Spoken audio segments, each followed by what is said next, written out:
Tonight, a notorious murder back in the national spotlight. Just this week, a wildly controversial parole decision. Is a convicted killer now walking free? An all-new 2020 starts right now. Pound for pound, one of the greatest true crime stories of all time. This would turn out to be a notorious, surreal case. A woman brutally murdered in cold blood. Investigators at the time believed that Sherri Rasmussen was the victim of a burglary that had turned into her own murder. As I walked in, there was blood. She was literally clawing at the front door, trying to get out. People were on edge during that era. And add to that, we were the serial killer capital of the world. It's like being hit by a train. Just like being hit by a train. I don't usually talk about that day or that time. How soon was it after the murder that your father and your mother started to think that maybe this wasn't a robbery? I assumed it was going to be burglars, male burglars. And there was another piece of evidence that caught the attention of investigators. A bite mark on Sherri's forearm. A suspect that the LAPD could never have fathomed.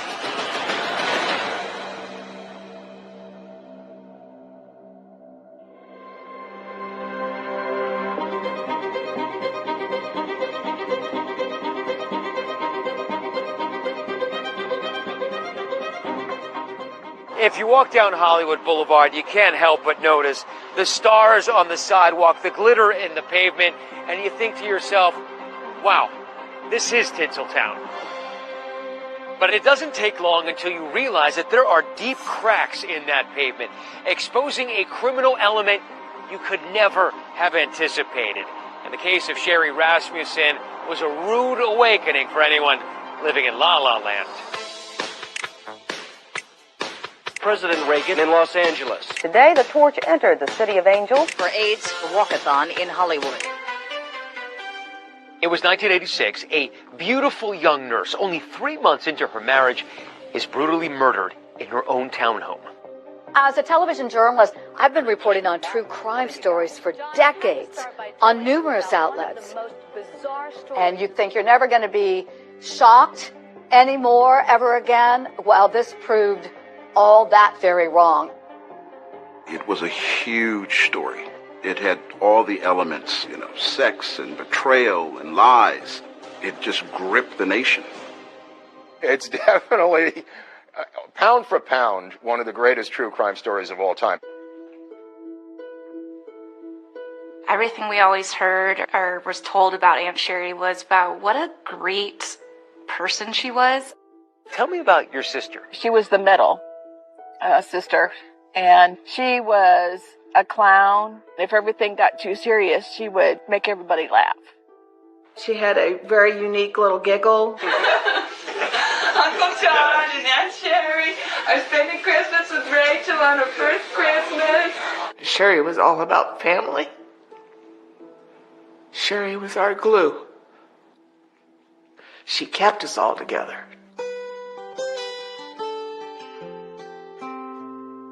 From a young age, Sherri, the middle child with that infectious giggle, seemed mature beyond her years, according to her sisters, Connie and Teresa.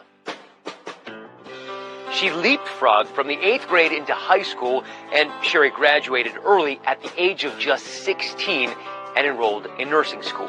She had certainly an interest in caring for other people.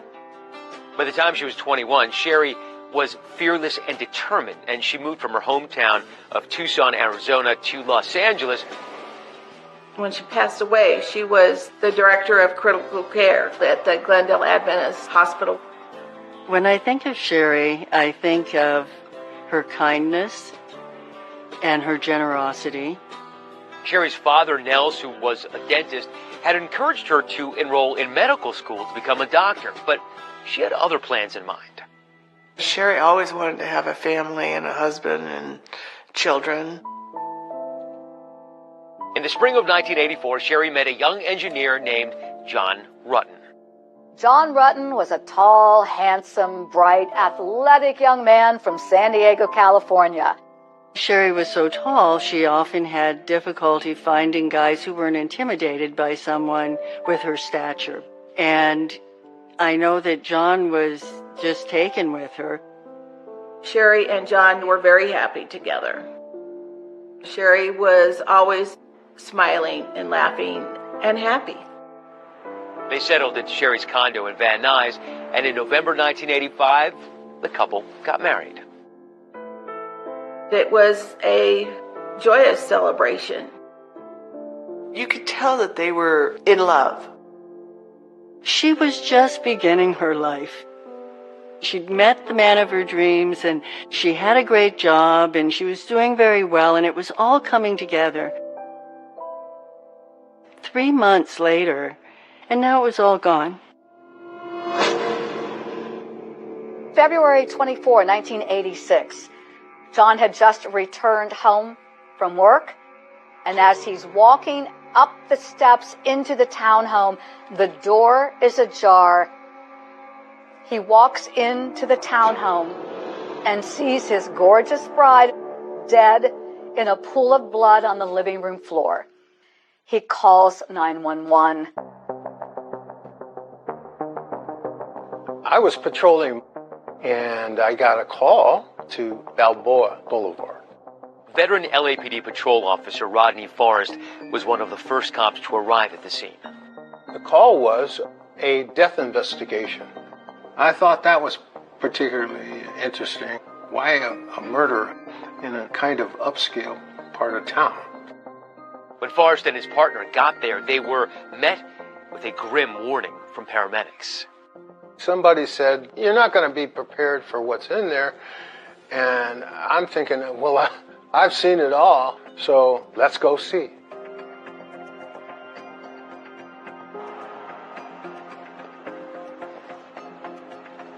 Oh, wow. Well, this brings back memories. It's kind of an eerie feeling to be here after 30 plus, almost 40 years. As I walked in, I saw Sherri Rasmussen on the ground. She had been covered with a towel, and one of the paramedics raised the towel for me to see her face, and she had considerable trauma to her face, and there was blood. I thought after that, this is actually a murder. At that point, Officer Forrest called the LAPD's Van Nuys division to notify the homicide unit, which took over the investigation. It's a horribly violent crime. Bruises all over her body. The struggle ensued for quite some time. My partner went upstairs, checked the upper floor for any suspects, and there were no suspects still around. Investigators knew that something catastrophic had happened to Miss Rasmussen. You think, given the ferocity of that fight, that somebody would have heard something? You would think. It was a heck of a fight. I mean, Sherri fought for her life, literally. That night, news of Sherri's murder reached her family in Tucson. I'll probably never forget it, unfortunately. My dad called me to tell me that Sherri was dead. And I was like, I certainly didn't believe it. Beyond the pale. Yeah. I was like, no, what are you talking about? That's not true. And he said, no, it is. And then I started screaming. In the wake of Sherri's murder, her family struggled to understand what had happened.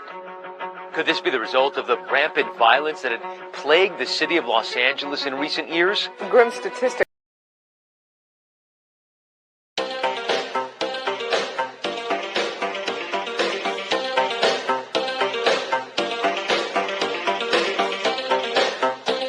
For myself, as a reporter in Los Angeles, the 80s was the wild, wild west. Turn on the TV and what are you hearing about? Violent crime. Crime running unchecked, the police seemingly unable to stop it. That frustration reached the breaking point in one neighborhood in Los Angeles. Anyone that worked in the city of Los Angeles, they knew that they're going to have their hands filled. There are more than 100 street gangs in Los Angeles. It was out of control. People were on edge during that era. And add to that, we were the serial killer capital of the world. The Night Stalker killer. Strangled, tortured bodies were found sprawled on hillsides. By 1986, the homicide rate in Los Angeles had reached alarming levels. So when Sherri Rasmussen was murdered inside this apartment, it sent neighbors into a panic. It was a dark period in our history. People were terrified to leave their homes. Residents bought guns, learned martial arts. People had bought up every single burglar alarm in the city and went to the LA County dog pound and literally adopted every single dog for watchdogs. The home invasion murder, the one similar to Sherri's, is going to cause a lot of fear in the community.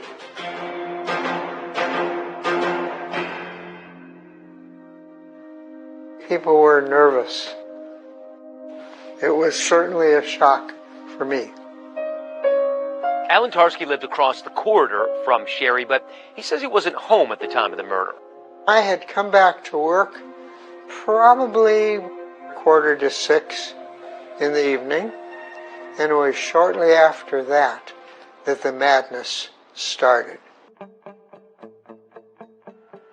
I do remember there was electronic stereo equipment right here that I saw when I came in, and that suggested to me that it was possibly a burglary, and a burglary interrupted.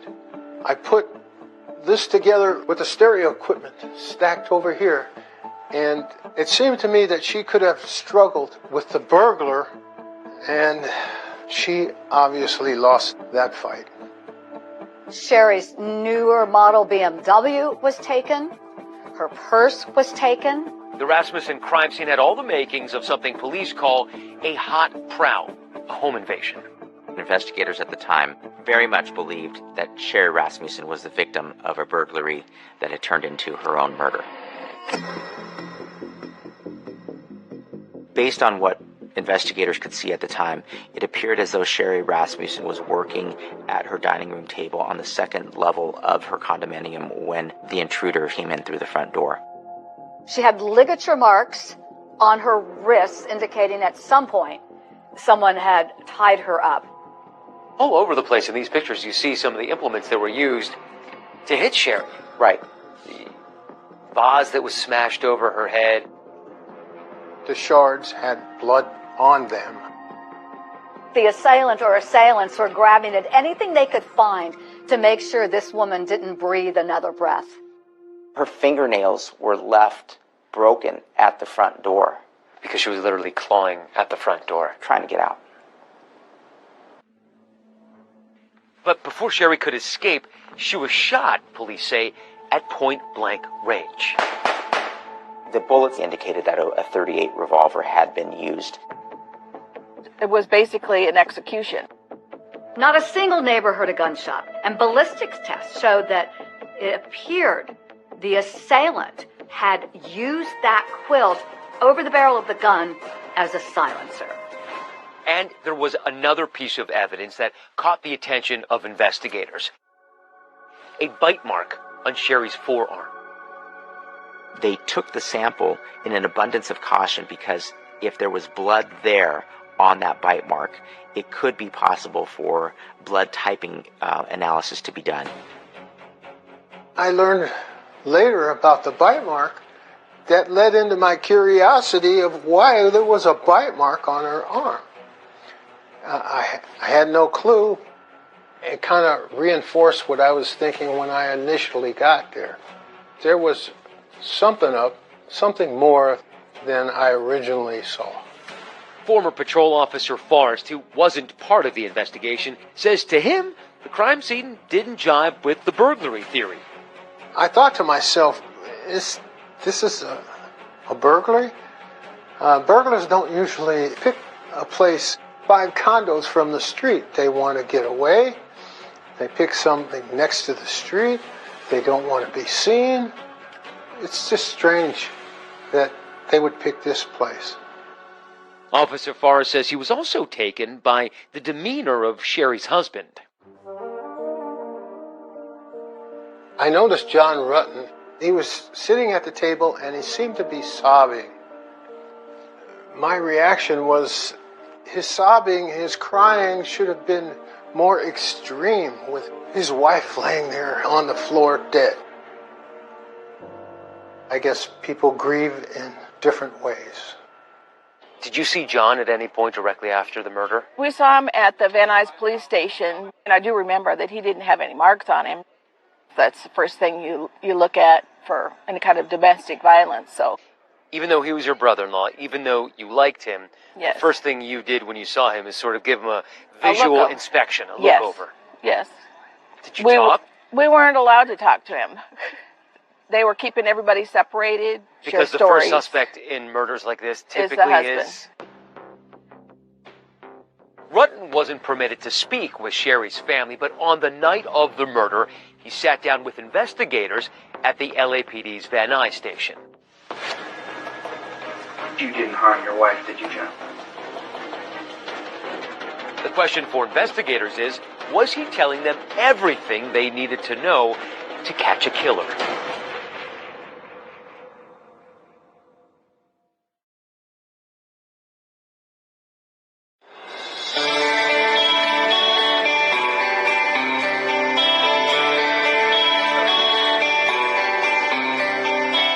So you and Sherri were living here in Southern California together? Yes. How was that? It was fun. Actually, we also gained Teresa, so all three of us were in a mobile home together at Loma Linda. Oh, wow. The three daughters? That must have made your dad so happy. Yeah. I've kept a lot of Sherri's clothes. Now it's all back in style, right? The 1980s are all coming back. I remember her telling me that she had met John. What was your impression of him once you met him? He was very likable. They made a really a cute couple. They were both tall, thin, athletic, both driven with their careers. It was a whirlwind romance, and within a year, the two were married. And did she seem like she had it all? Yes. She had a new job that she enjoyed, just got married. She was a new aunt. We were really looking forward to the future. Family was just so important to her, and you can really see that in the photos and just how happy everyone was together. Sherri really loved Christmas. Here's the Aunt Sherri. It was one of her favorite holidays. Here's John holding his baby niece, Rachel. Everybody here thinks there's going to be a baby Rutten pretty soon. I think they better talk to Sherri.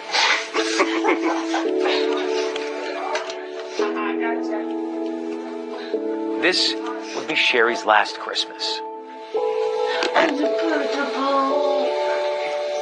Sherri's now showing why she's a leader of nurses.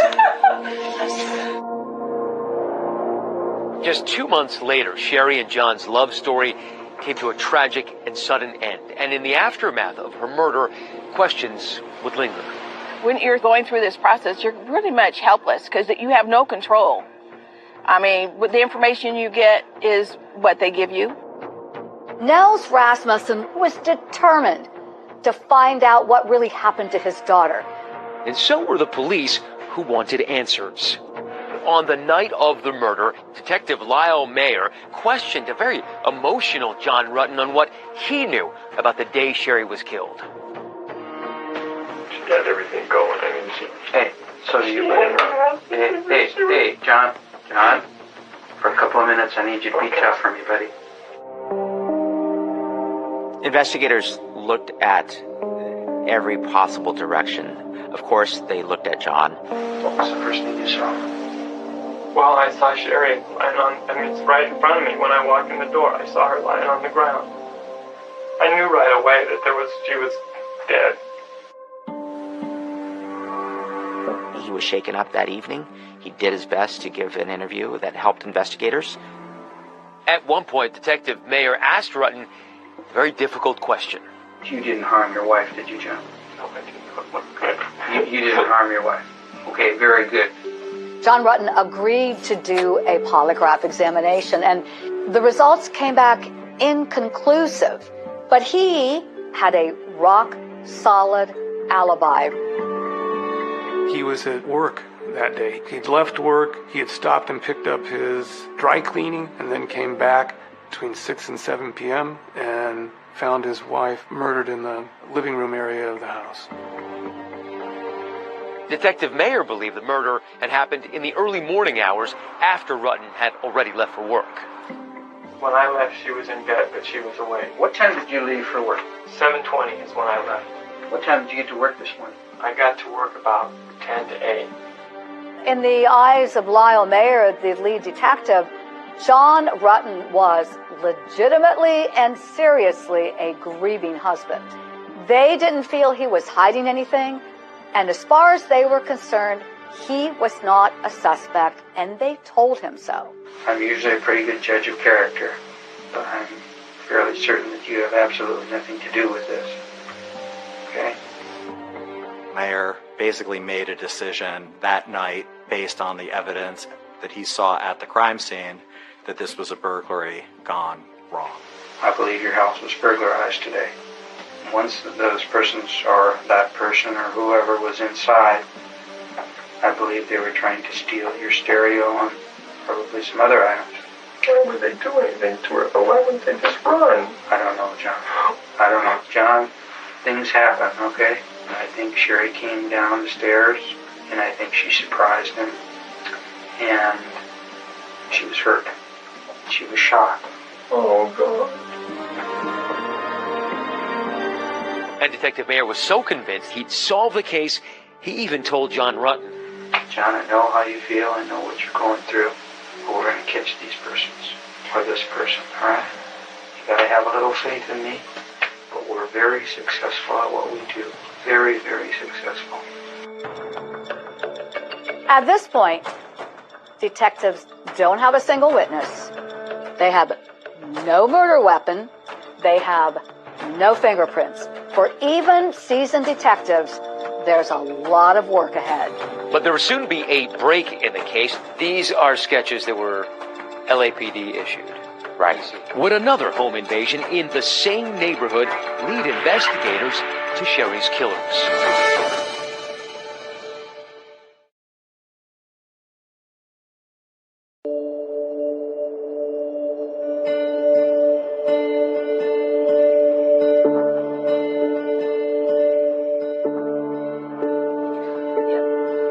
They look like they're from Charlie's Angels.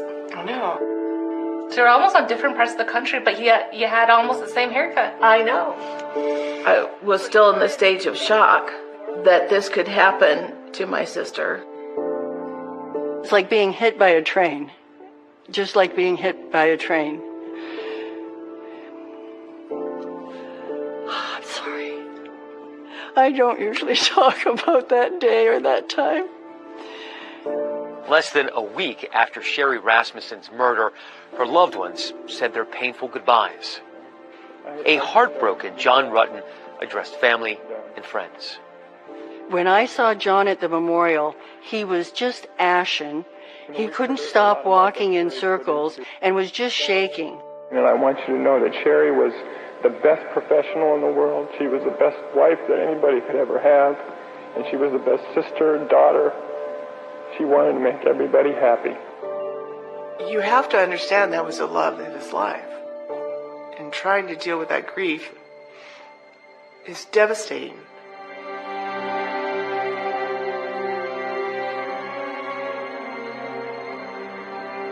Back then, investigators wasted no time theorizing what they think happened to Sherri Rasmussen. They looked at the crime scene. It looked like a burglary, smelled like a burglary. Not long after Sherri's murder, investigators jump on a new lead. There's been another burglary here in this same Van Nuys neighborhood with a similar MO. That burglary was interrupted by a woman coming home, seeing two men in her house, one of whom had a gun, and they fled, and witness sketches were produced of those suspects. These are sketches that were LAPD issued. Right. These composites were attached to this case. They started to utilize that sketch in this case to see if the persons that were responsible for Sherri's death were the same people that were depicted in that sketch. Were they ever arrested? Were they ever found? No, it might as well have been me and you. Despite these suspects, there was literally nothing that could tie anyone directly to the murder of Sherri Rasmussen. On the surface, it appeared to be a burglary gone wrong, but not everyone was convinced. How soon was it after the murder that your father and your mother started to think that maybe this wasn't a robbery, like police were saying? The very day we went to the Van Nuys Police Department. That first day? It didn't make sense that they wouldn't take anything other than the car and yet fight with her to the extent of her death. Sherri's father, Nels, believed that there was another reason behind the murder because he says Sherri told him about a series of disturbing events in the weeks and months leading up to her death. My father told the police about an incident of a nurse that didn't get promoted, and then she was upset with Sherri, and then so she sort of got into an argument with Sherri. She felt that she had damage to her car, so when Sherri was murdered, that certainly came up to the forefront of my dad's mind that maybe that conflict accelerated. According to family members, there was another woman who raised alarm bells for her, an ex-girlfriend of John Rutten. She had come to Sherri's office after they were engaged, and I think she was sort of provocatively dressed and said to Sherri, "When this marriage fails, I'll be waiting to pick up the pieces." And Sherri said, "Don't worry, we won't be needing your services." Just about a month before the murder, there was an even more disturbing encounter that Sherri, again, told her parents about. She was home getting ready for work and heard something downstairs and went downstairs and found John's ex-girlfriend standing in the living room, and Sherri told her to get out and not come back. In the days leading up to the murder, Nell said Sherri confided in him that she was being followed by someone who she described as having piercing eyes. Sherri never disclosed a name for the ex-girlfriend. It would have been nice had we had that, because we would have shared that with the detectives. Nels claims that he told the original detectives about the alleged incidents involving an ex-girlfriend of Rutten. One of the original detectives in this case told me personally they had never heard any of those alleged incidents, and none of them were entered into the official case record known as the murder book. The single most important document in an LAPD homicide investigation is the murder book, and it's basically the place where any investigative work that is conducted, any step that is performed, everything needs to be committed to writing. And the reason that it's so important is that homicide is obviously a case with no statute of limitations. Nels Rasmussen told me that he had been telling them for years about an ex-girlfriend of John's. When exactly that conversation occurred, he could not tell me, but I believe that it occurred. But on the night of the murder, John Rutten told Detective Mayer that he didn't know anyone who might want to harm Sherri. She's not having any problems with an ex-boyfriend or you with an ex-girlfriend? No. Has anybody been hitting on her, or following her home, or anything like that at all? I would say nothing out of the ordinary. I don't think there was anything out of the ordinary. But Rutten says in the days and weeks following the murder, he did tell investigators about an ex-girlfriend, the same one Nell says he mentioned to police. Rutten says he never brought it up in his recorded interview with Detective Mayer because he never considered her a girlfriend. And it never crossed his mind that she could have been involved with Sherri's murder. 2020 reached out to Detective Mayer for a response to the allegations raised by Sherri's family and her husband, but he did not respond. 2020 also reached out to the LAPD regarding those same allegations, and they declined to comment. I had come to the conclusion in my mind that it was never going to be solved, and it was something that I would have to deal with. the unknowing of what happened. With 0 suspects, Sherri's homicide investigation was heading toward cold case purgatory. But years later, with brand new technology and a fresh set of eyes, investigators take another look at the bite mark that was on Sherri's forearm. And could that be the key that unlocks the mystery of the murder of Sherri Rasmussen?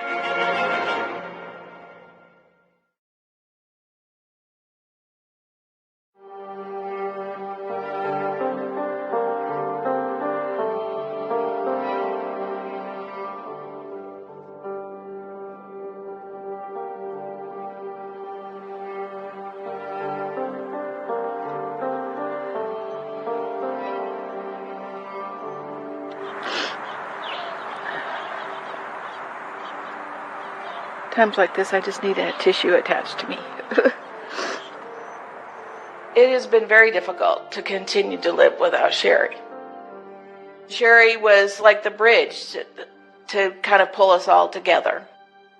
For Connie Rasmussen, the pain of losing her sister Sherri is felt most when she visits her grave near the family home in Tucson, Arizona. It's like a heavy weighted blanket sitting on you because you can't move because it's still unresolved. When Sherri was murdered, my grandfather, he was struggling with the fact that they were unable to find the murderer. It ate at my dad. You know, as a father, you think, your job is to protect your children. And he felt he had failed that. Sherri's father, the late Nels Rasmussen, gave this interview shortly before his own death in 2020. It's probably difficult for people that know me that I hang on the way I do, but I'm learning every day how to deal with this. And I still don't have all the answers. I probably never will. In 1991, Lyle Mayer, who's the lead detective on the case, retires from the LAPD. And the case is then handed off to other detectives within the Van Nuys homicide unit. There were no active leads or items that were coming in at the time that were giving investigators new avenues to pursue.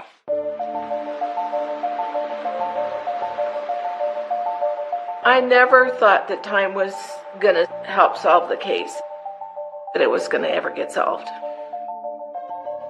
After Sherri's murder, time seemed to stand still for her family. But the decade that followed would bring a new chapter to the City of Angels. The beating of Rodney King. O.J. Simpson, who's a fugitive. Freeway that collapsed. Not guilty of the crime of murder. Lyle and Eric Menendez found guilty. Smalls was shot several times. The impact of El Nino. The Staples Center is just amazing. All beautiful and brand new. Mr. Gore, the Democratic nominee, is in Los Angeles. The Lakers gave LA one more thrill. 2001 was also a pivotal year for the Los Angeles Police Department, marking the launch of the LAPD's cold case unit. That year, detectives were handed over 9,000 unsolved murders spanning more than 2 decades. Sherri Rasmussen's case was one of them. I was a detective with the Los Angeles Police Department on the cold case squad. Her case was one of the last cases I looked at. In 2001, Detective Cliff Shepard would oversee the Rasmussen cold case investigation. Why does a case like this go cold for so long? Manpower, our priorities within the police department. In fact, Shepard says Sherri's case had barely been touched for 10 years. Up to that point, nobody else had looked at it other than Mayor and myself, really.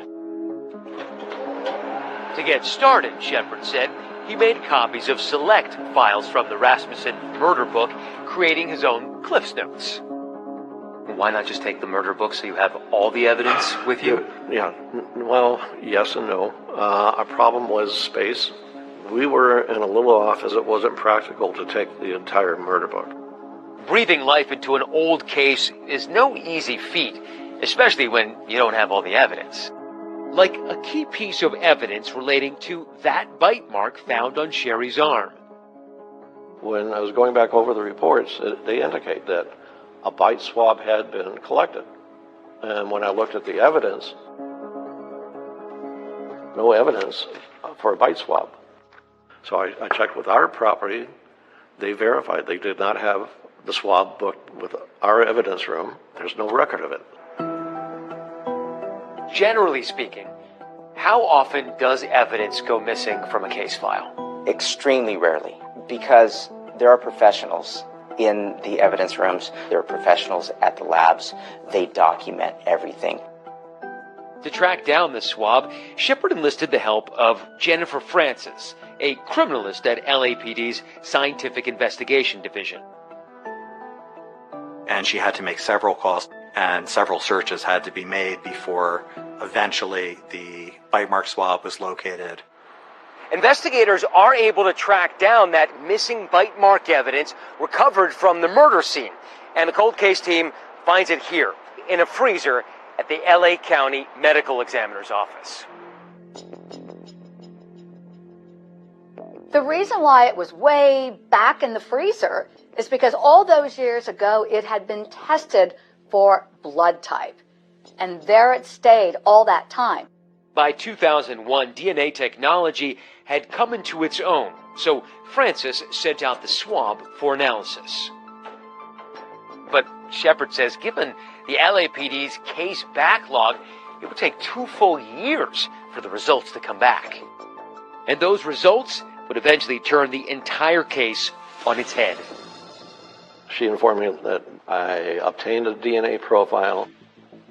The DNA profile was entered into the law enforcement database, but there was no match at the time. So it was a big jump in the case, but it wasn't quite enough. Gave us a profile, but it didn't give us a name. With little else to go on, this case is riding on that piece of DNA.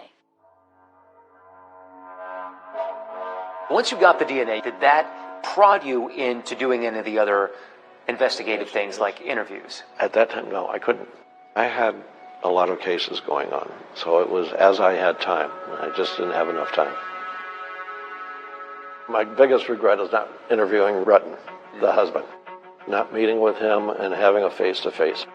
I knew he restarted his life and it was down in the San Diego area. But for me to just leave LA and go down to San Diego to interview him, I had other things going on. I couldn't do that at that time.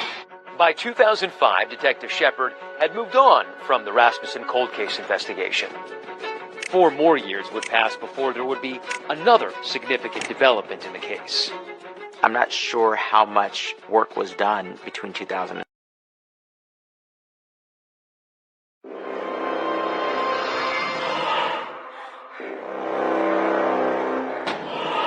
I can't remember ever covering a case like this. Sex, lies, law enforcement, innocent victim. Because what you could tell from the crime scene, there was an assailant, but that Sherri fought back.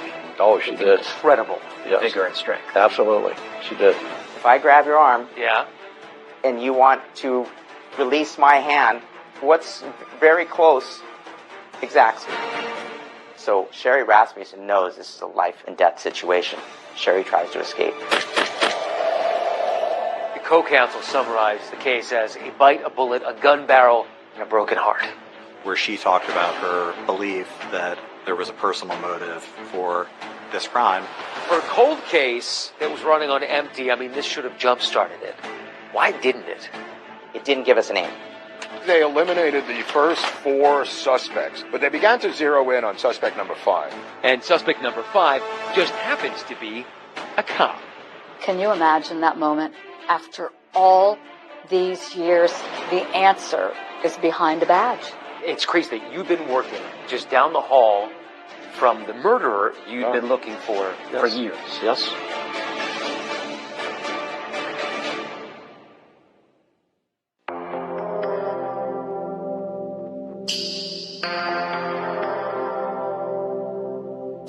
February 24th, 1986, investigators get a 911 call to respond to the condominium of John Rutten and Sherri Rasmussen.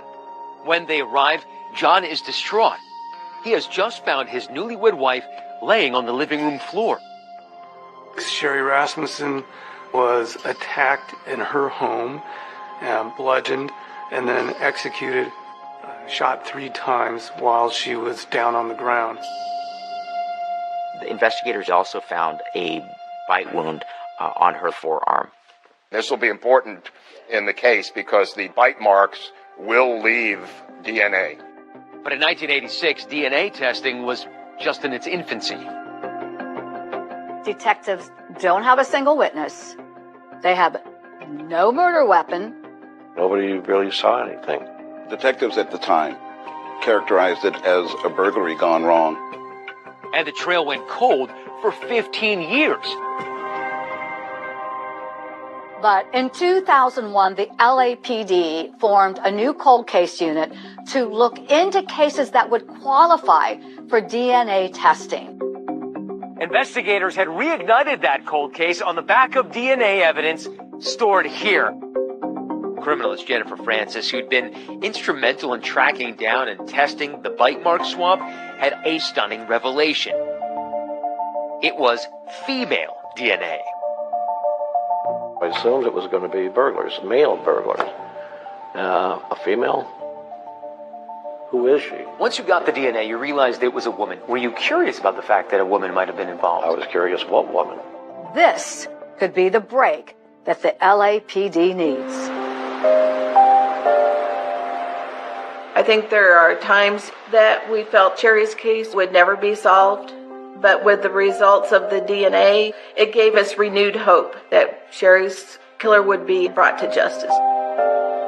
The DNA analysis that revealed Sherri was bitten by a woman seemed not to have any effect on the direction of the LAPD's investigation. Because what you could tell from the crime scene is that there was an assailant, but that Sherri fought back with incredible vigor and strength. And I thought, okay, we've got one with the gun, doesn't want to use it. The other one's, presumably the female who helps her partner out when he's starting to get beaten up. By 2005, Detective Shepard had moved on from the Rasmussen cold case investigation. The bite mark came back to a female when it was tested for DNA back in 2005. For a cold case that was running on empty, this should have jump-started it. Why didn't it? It didn't give us a name. It gave us a profile, but it didn't give us a name. 4 years went by with no forward momentum.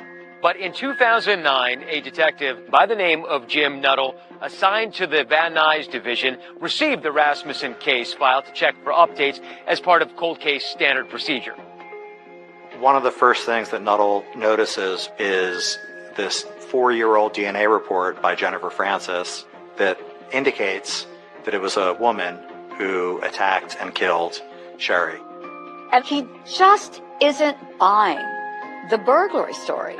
Near the door, there were stacked stereo components, which ostensibly you'd think the burglars were going to grab on their way out. It made him believe that the murder occurred first and that they were intentionally left there. Nuttall and his team of detectives believe that this may have been personal. They conduct new interviews with those close to Sherri, including her parents and her husband, John Rutten. He wanted to exclude all of the potential female sources or female individuals that were surrounding Sherri's life at the time. The detectives make a list of 5 women in Sherri's orbit and eliminate them as suspects one by one. Sherri's mother and sister Teresa were on the list, as was her good friend Jane Goldberg. They took my DNA. The one detective came unannounced, and he said, I'm just coming to get a DNA swab. The first 3 suspects on the list were able to be eliminated almost immediately. The 4th name on the list was a nursing colleague. There was an indication of tension and bad blood between them. Investigators obtained a DNA sample from her, which didn't match that from the bite mark. They eliminated the first 4 suspects, but they began to zero in on suspect number 5. It's suspect number 5 that grabs the attention of detectives. Rutten told Detective Nuttall about an old friend and former romantic partner named Stephanie Lazarus. Once number 5 was developed by Detective Nuttall, Detective Nuttall spoke to John Rutten again to learn a little bit more about his connection with Stephanie Lazarus. We want to walk you through a timeline. It's very important. Starting, we believe we're close, but we'll have to have you kind of spell this out for us. Rutten tells Detective Nuttall that Stephanie Lazarus is a name he's already given to detectives decades earlier. I know that she went to go see Sherri, and I know that she was upset, that we weren't going to have the relationship. That's the reason for identifying her. That's the reason I identified her 23 years ago, when we talked. One of my concerns is that was never, appears to be recorded. And we know files. I'm not trying to be inflammatory. There's a certain level of frustration on our part. Yeah, more should have been documented. We're now forced 23 years later to literally almost start over again because we lack the documentation that would have been crucial in this case. There's no official record of Rutten mentioning Lazarus at the onset of the investigation, but there's a single reference made in the case file nearly 2 years after the murder. And it's a notation along the lines of John Rutten called Stephanie Lazarus P/O, ex-girlfriend. And when John Rutten spoke with the cold case detectives, he confirmed the meaning behind that P/O. I gave him the name and I said she's a police officer. Not only was Lazarus a police officer, but she's still on active duty as a detective. Think about this. You're the cold case unit investigating one of your own, and her office is just down the hall on the 3rd floor of police headquarters. Police like to talk. That's why they're cops. They ask questions. These cops needed to keep this quiet.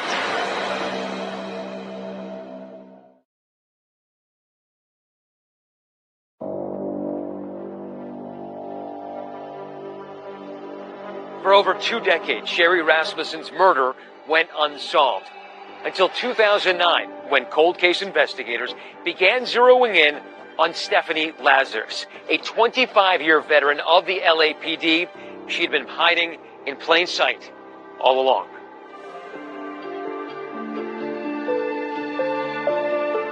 She presented herself as very smart, capable, athletic. She was a Division I athlete. Lazarus's connection to the Rasmussen case was through Sherri's husband. Her history with John Rutten went back more than 30 years when they first met as students at UCLA. And Stephanie made no bones about the fact that she envisioned a big romantic future with John Rutten. The problem is that John has never, in his own words, looked at her in the same way. After Stephanie graduated from UCLA, she joined the LAPD in the early 1980s. At a time when the department was striving to bring more women onto the police force. She seemed to excel and do well in specialized assignments, but it was always competitive. And that competitive fire, coupled with being a stellar athlete, was a perfect entree for Lazarus to participate in the California Police Olympics. The California Police Olympics were an athletic competition open to police officers throughout the state. Anita Ortega was one of the other few female LAPD officers at the time and a teammate of Lazarus.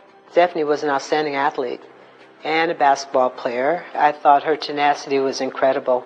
She never quit. She may have been tenacious on the hardwood, but off the court, Anita got to know a softer side of her teammate. Seemed like a very nice person, always energetic, this happy-go-lucky kind of person. Really enjoyed hanging around her. Stephanie shared with me that she met her boyfriend, John, at UCLA. Said he was a great guy. I never met him, but I thought they were going to get married. Thing was, not only was Lazarus not dating John in the summer of 1985, he was engaged to Sherri Rasmussen. Stephanie never mentioned Sherri to me or the fact that John was in another relationship. But entries in Lazarus's own diary seem to reveal her despair after learning that Rutten was getting married. Stephanie Lazarus had a 600-page diary. What was the story that it told? There were these tidbits of information right up to the wedding, right up to the killing, where she was indicating to herself how despondent she was.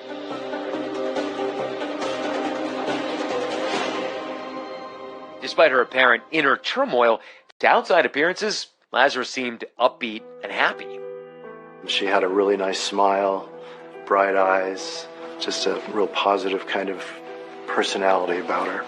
Fitness trainer Brian Brazzi says he had an immediate connection with Lazarus, but then just a few weeks after meeting, Brazzi says there's an odd encounter at his apartment.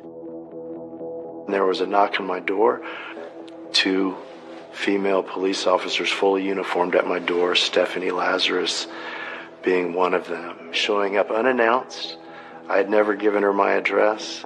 Brazzi says it's an uncomfortable moment, and he doesn't invite the women into his one-room studio apartment. Stephanie had shown up for reasons unknown, he says, and just as quickly, she leaves. I really didn't know what to say or how to react. Brazzi says despite his discomfort over that visit, the two decided to go out on a date anyway.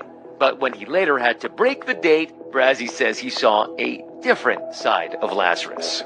The next time I saw her, the look that she gave me was like just dark and menacing, and I just kind of stopped in my tracks. By the spring of 1986, after Sherri Rasmussen's murder, Lazarus's career at the LAPD was thriving. Daryl Gates and the rest of the LAPD brass loved Stephanie Lazarus because having her face out there, her exuberance, her athleticism, it got people excited. She was a walking, talking recruitment drive. She even made an appearance on the game show Family Feud, pitted against arch rivals, the LA Fire Department. She continued on an upward trajectory, and she became a detective for the Los Angeles Police Department. In 1992, she was assigned to the Personnel Division as a background investigator, someone interviewing and passing judgment on applicants to the LAPD. It seems eventually Stephanie puts John Rutten behind her. She marries another police officer, and the couple adopt a beautiful young daughter. One of her last assignments was to be assigned to the art theft detail, a very specialized division. The art theft detail investigated anything that was of value that was stolen as art. At the time, the unit was the only one of its kind in the country, and with its rich and famous clientele, attracted local media attention. I was a contributing writer to the LA Weekly, and I had heard about Don Harisik, who ran the art theft detail. So he reluctantly agreed to do an interview with me. Also in attendance, the junior member of the unit, Detective Stephanie Lazarus. Every time I talked to Don Harisik, Stephanie Lazarus interrupted me, and she kept interjecting snide, sarcastic, and semi-humorous comments after my questions. It was extremely disruptive. I asked Detective Lazarus, what do you know about art? And her answer was, it hangs on the wall. By 2009, the future looks bright for Stephanie Lazarus. She has a family now and is working in a prestigious unit. She seemed like the happiest, luckiest person in LAPD. All seems great. She has no clue that a net is closing in around her.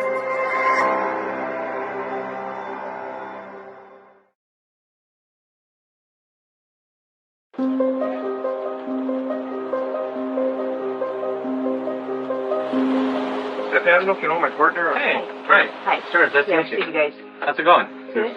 Have a seat. It's June of 2009, and Stephanie Lazarus has unwittingly walked into her own interrogation for the murder of Sherri Rasmussen. It's been 4 months since cold case detective Jim Nuttall first opened the case file and started carefully and quietly piecing together what he believed happened 23 years earlier. When detectives zeroed in on Stephanie Lazarus, one of their own, it appeared that they really wanted to keep that close to the vest. How important and how difficult was it to keep this under wraps and keep it secret? The detectives took every effort to scrub her name from their investigation. Any references to her at that point were only oblique references like suspect number 5. You know, it's difficult to track your own and know that one of your own has been accused of a crime or something illegal.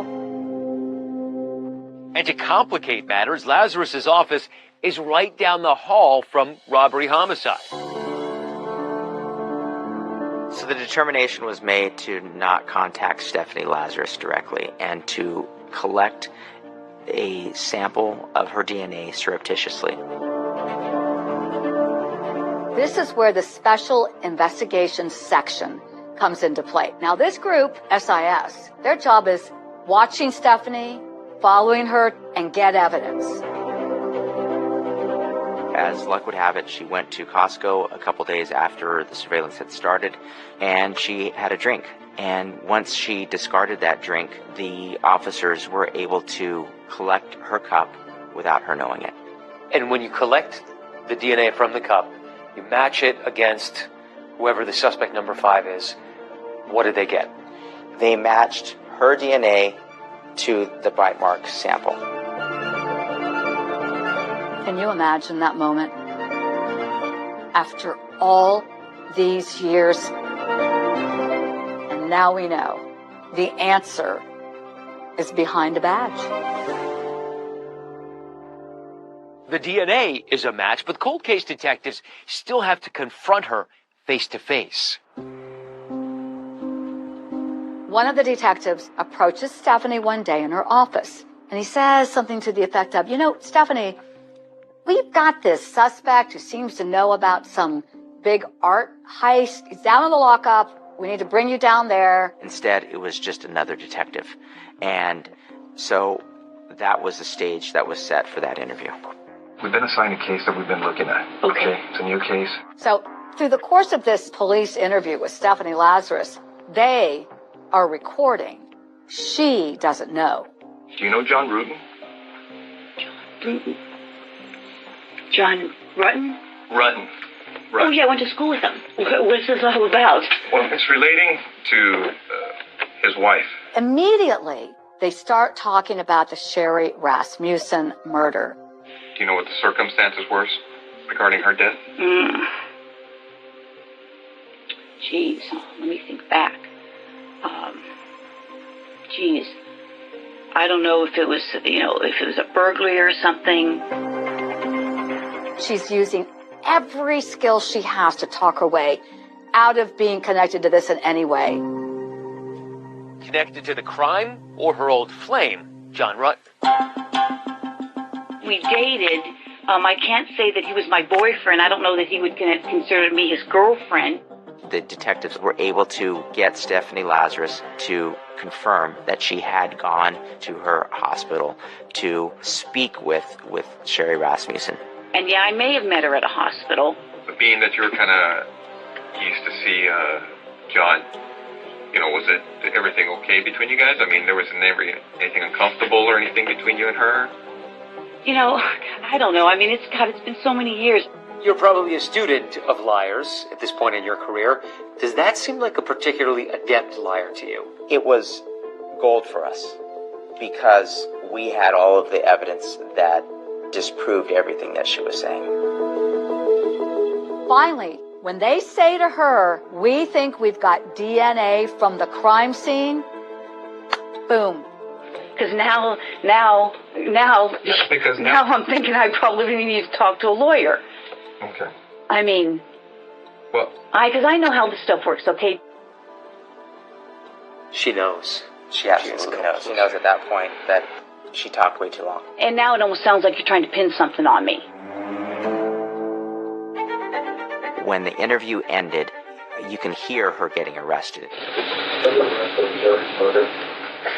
Stephanie, you know you have the right to remain silent. Do you understand? Yes.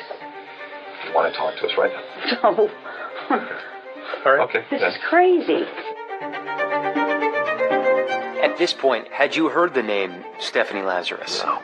The only Lazarus I knew was the man raised from the dead that Jesus did. That's it. This is the case that rose from the dead.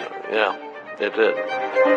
On the third floor of Parker Center this morning, police detectives arrested one of their own. Detectives assigned to the Los Angeles Police Department's Robbery Homicide Division, Cold Case Squad, arrested Los Angeles Police Detective Stephanie Lazarus.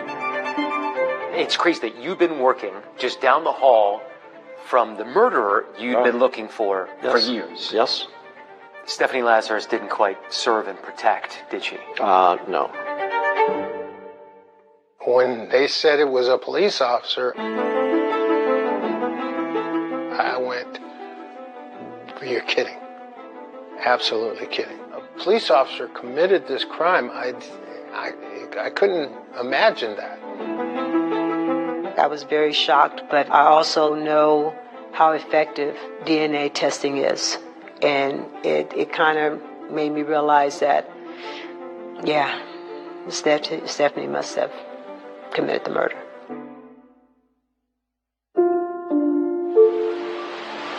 They were kind enough to come to our home and let my parents know that they had made the arrest. I mean, I cried because I was so excited, number one, that justice for my sister, but also for my dad. I was so relieved and so happy and so sad. We had waited so long, but at last. I'm totally in shock. It was just a stunning turn of events. Then a whole new chapter begins. The prosecution is armed with what appears to be rock-solid evidence. But this is L.A. after all, and strange things have been known to happen in court. So, you have to wonder, would a jury really believe a veteran detective is capable of committing a cold-blooded murder?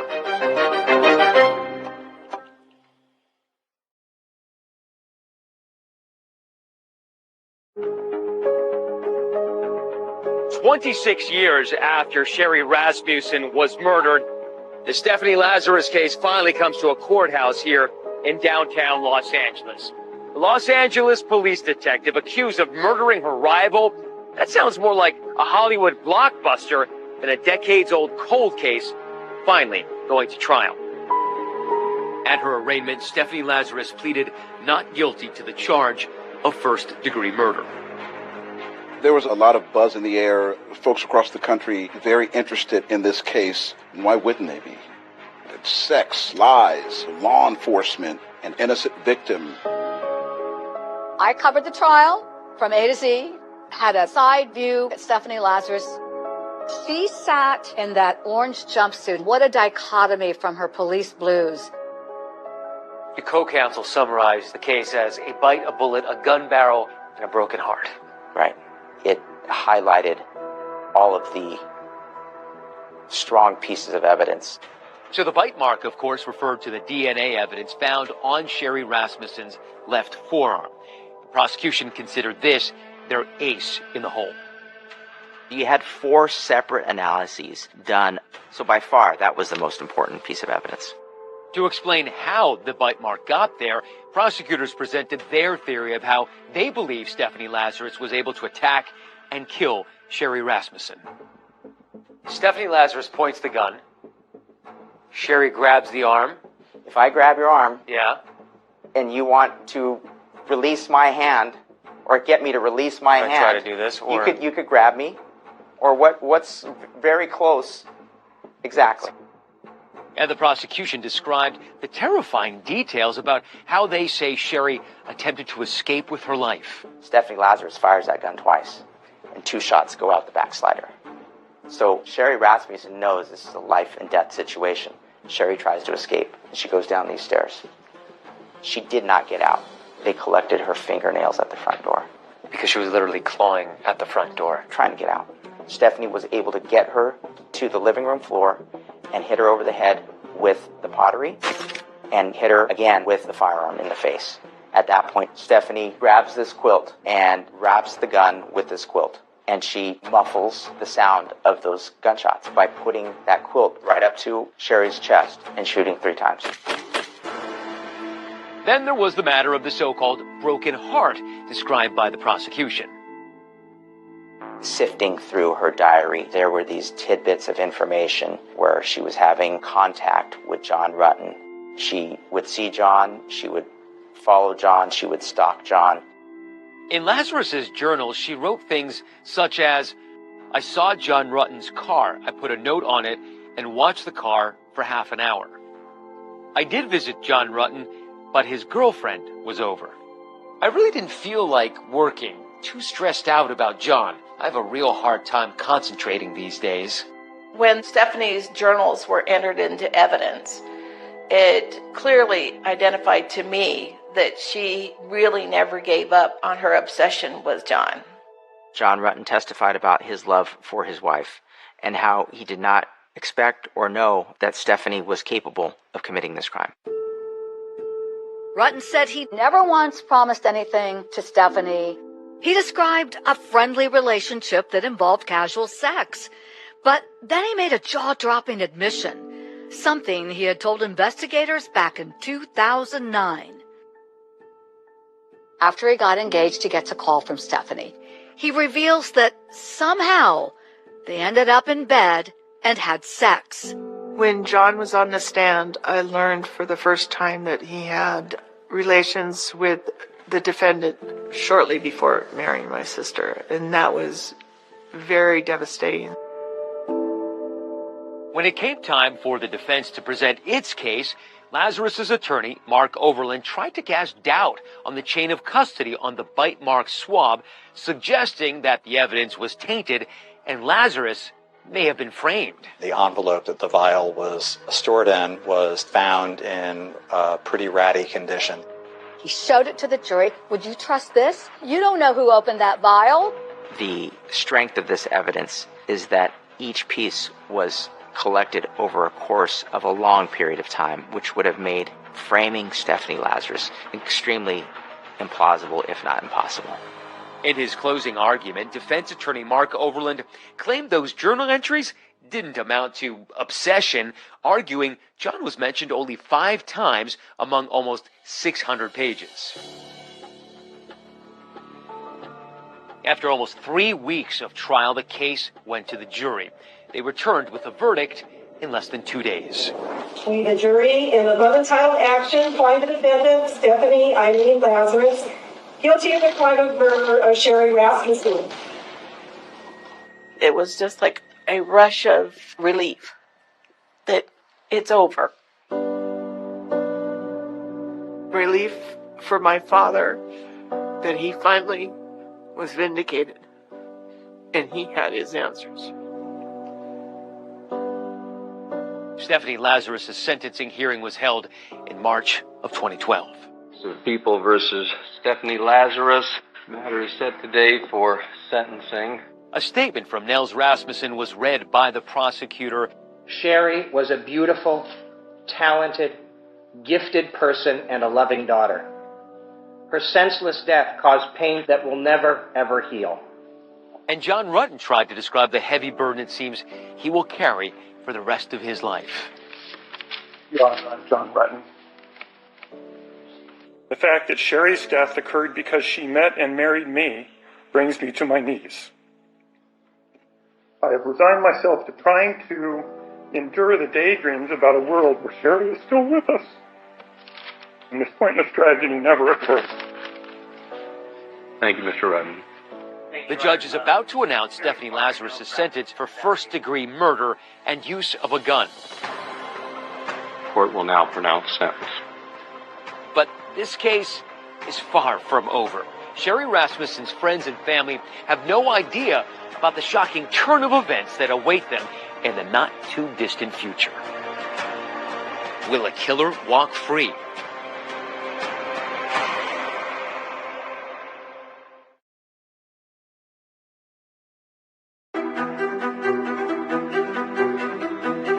It's March 2012, and Stephanie Lazarus has just been found guilty for the murder of Sherri Rasmussen.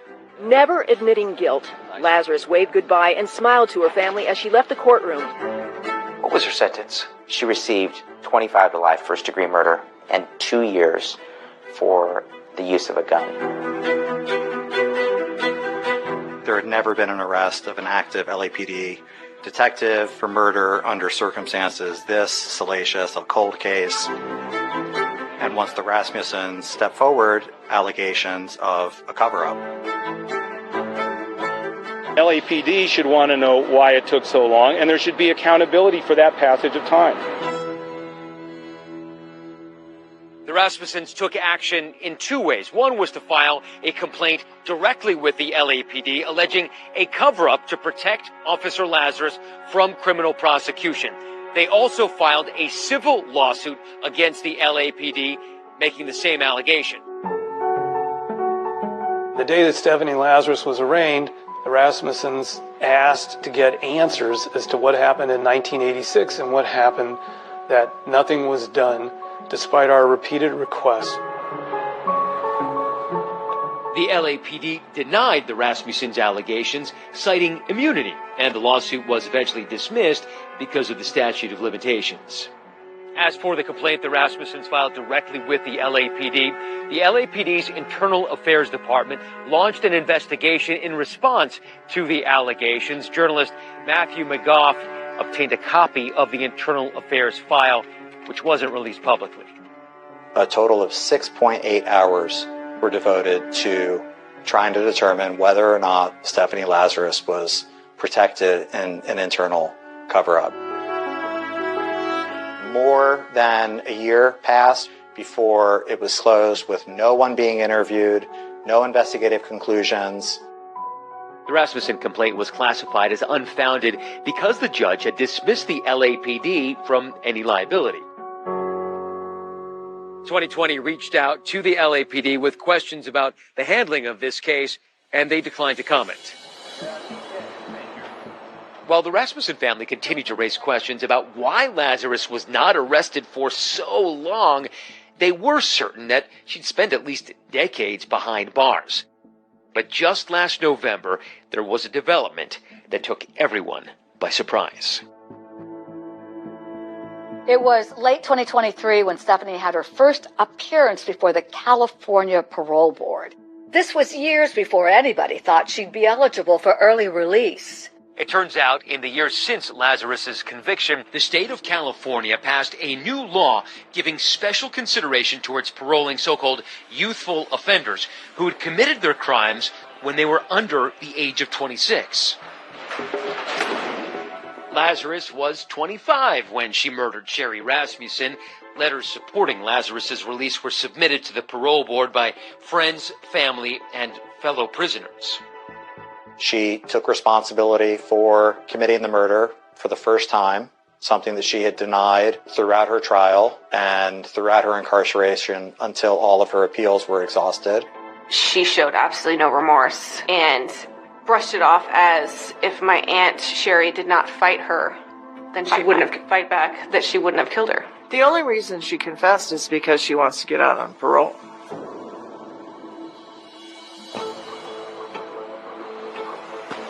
And at the conclusion of that parole hearing, Lazarus, to the outrage of many, was granted parole.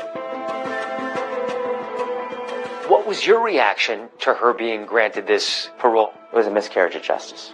However, before that decision became final, California Governor Gavin Newsom intervened in the case and requested it go to the full parole board for reconsideration.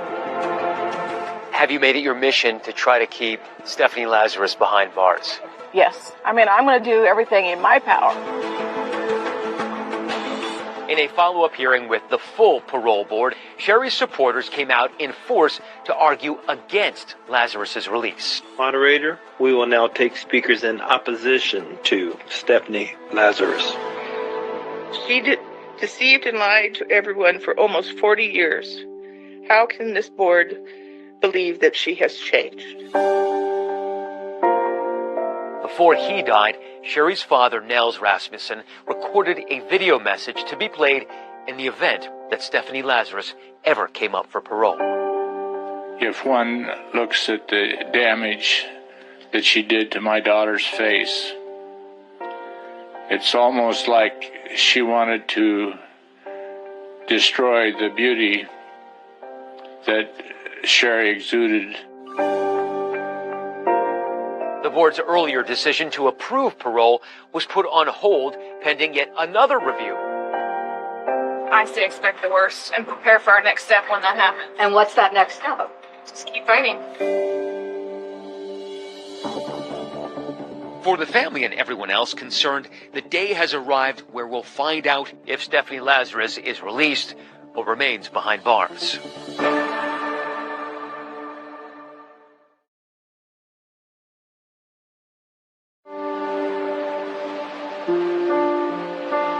My dad had a boat down in San Diego. We enjoyed the ocean and the beaches. Was part of your father lost when the killer wasn't found? I think I would say yes. I mean, she was just glued to my dad. We have lots of pictures of them just arm in arm. And he never stopped fighting for her? Nope, never.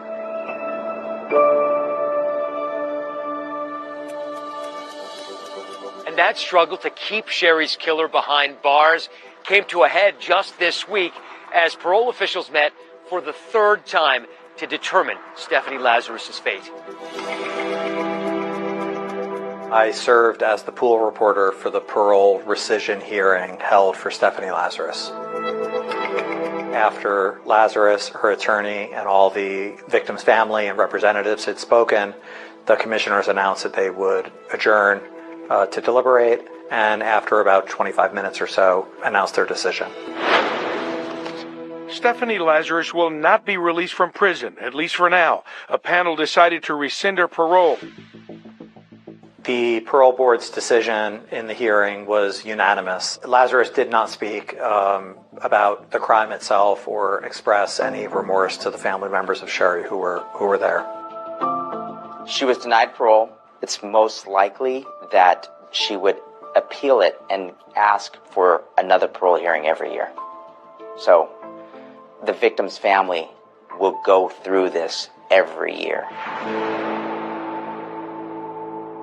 And as long as Stephanie Lazarus tries to win her freedom, Teresa, Connie, and their children say they'll continue the fight to keep her behind bars. Teresa and I have continued to battle on behalf of our sister, Sherri. We really have to keep her in because she has no regard for what she did. She does not have remorse.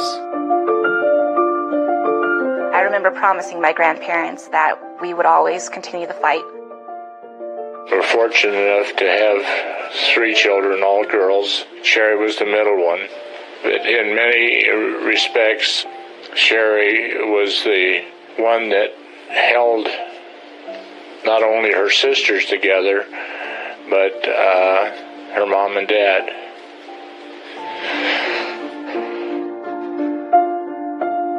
My Aunt Sherri no longer being with our family has left a hole that can never be filled. The memories we could have had. How would you like Sherri to be remembered? She was a very kind-hearted person. She was funny. She was just a wonderful, wonderful person who touched everybody she came in contact with. I think about her every day. I mean, I have this picture in my house. I wake up, I see her. I don't think Sherri is ever gone. She's always here. Sherri Rasmussen's family filed a wrongful death lawsuit against Stephanie Lazarus in 2016 and won a judgment of $10 million. It'll be 4 months before Stephanie Lazarus is eligible for a new parole hearing. That is our program for tonight. I'm David Muir. Thanks for watching. And I'm Deborah Roberts. From all of us here at 2020 and ABC News, good night.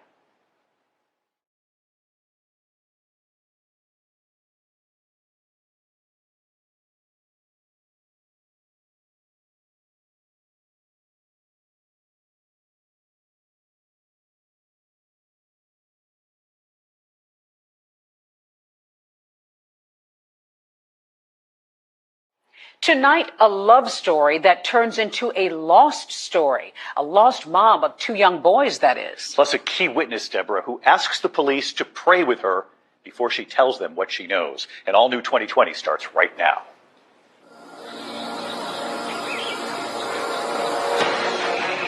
She was a wonderful mother. She loved her boys more than anything, more than her own life. A young woman who is a parent suddenly disappeared. Was there anything suspicious in the car? And we saw in the back seat there were car seats, for the 2 boys. But to disappear without them, that was impossible. That was not Laura. She drops off the map. This wasn't going to be just a normal missing person. Oh, baby, don't go. Oh, baby, don't leave me. He knew how to charm a lady and charm the crowd alike. Oh, I don't want to leave you lonely. And then it wasn't too much longer later that Amanda came into the picture. What did Grant tell your mom about Laura? That she was crazy, she was mentally unstable. He lied. And here was a document that said she sold her kids for $25,000. And they were like, well, Laura's missing. And I was like, wait a freaking second. Are you sure? What are you thinking at this point? Something is really wrong.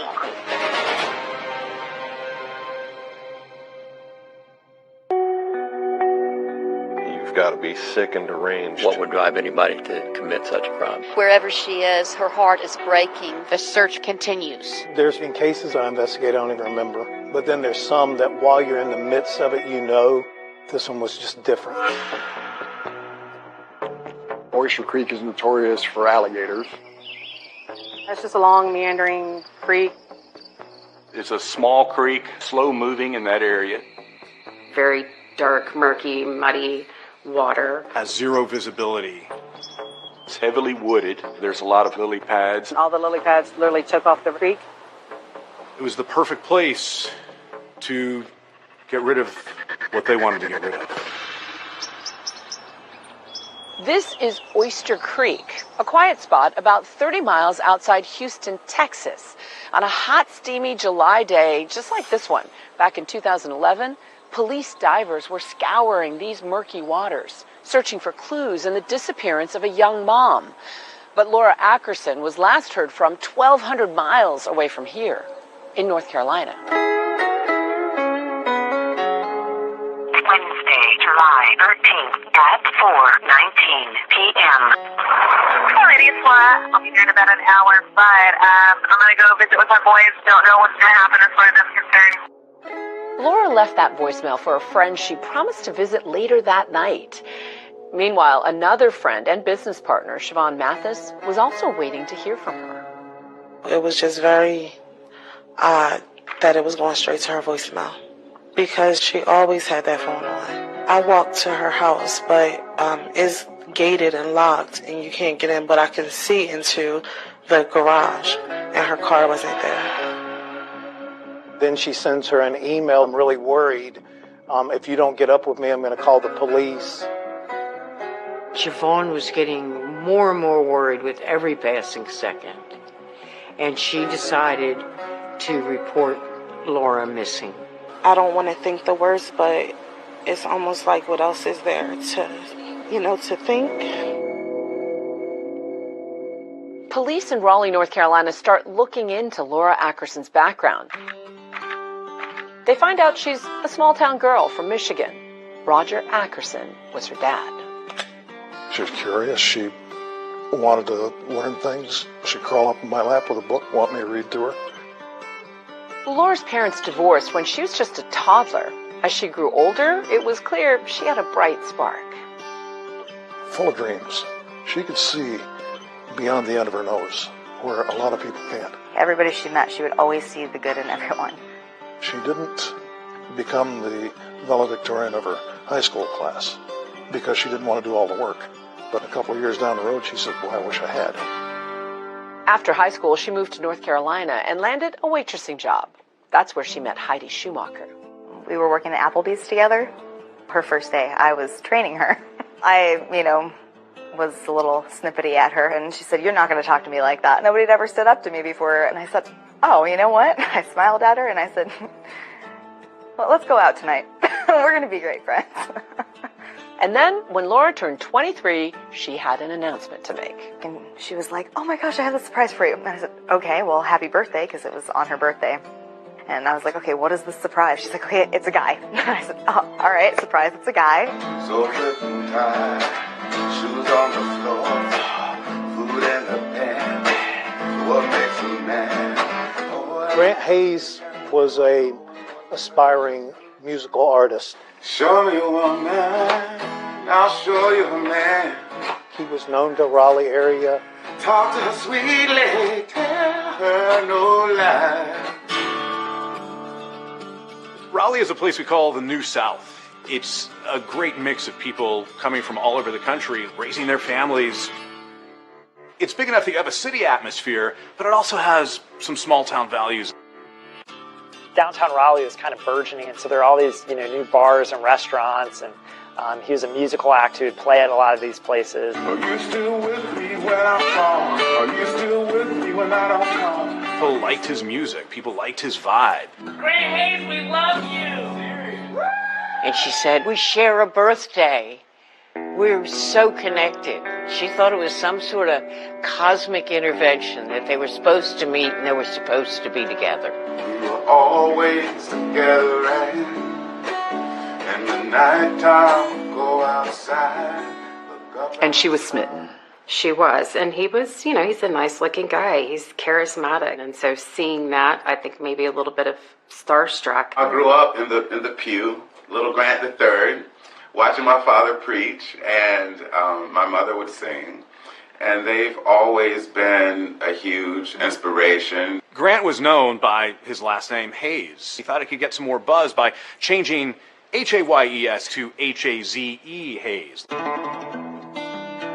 She was kind of in awe of what he did. See, he would go to bars and he'd take his guitar and he'd sing songs. I'm working with some iconic figures in history, music history. Little Richard, godfather of rock and roll. Laura and Grant fell in love very quickly. She goes, my surprise is that I just got married. And I said, "Oh my gosh, awesome." She just was a spur of the moment kind of person, so it didn't really surprise me, I guess, that she would just meet somebody and get married to them. And she was ecstatic at that moment. Laura got pregnant very early on, and she had a little boy named Grant, the fourth. Always referred to as Little Grant. What she told me after she delivered the baby was that she was very happy because when Grant walked in and saw him, he fell in love with the baby. Oh, baby, don't go. Oh, baby, don't leave me. Heidi was not a fan of Grant Hayes, and she was very clear about that. We've had hateful tension between us since the moment we met. And she said, "Why can't you just be happy for me?" I said, "I know, but I just got this really bad feeling from him." And, and she would say that I was just trying to protect her, and I was just being an overprotective friend and, all that. And so I backed off.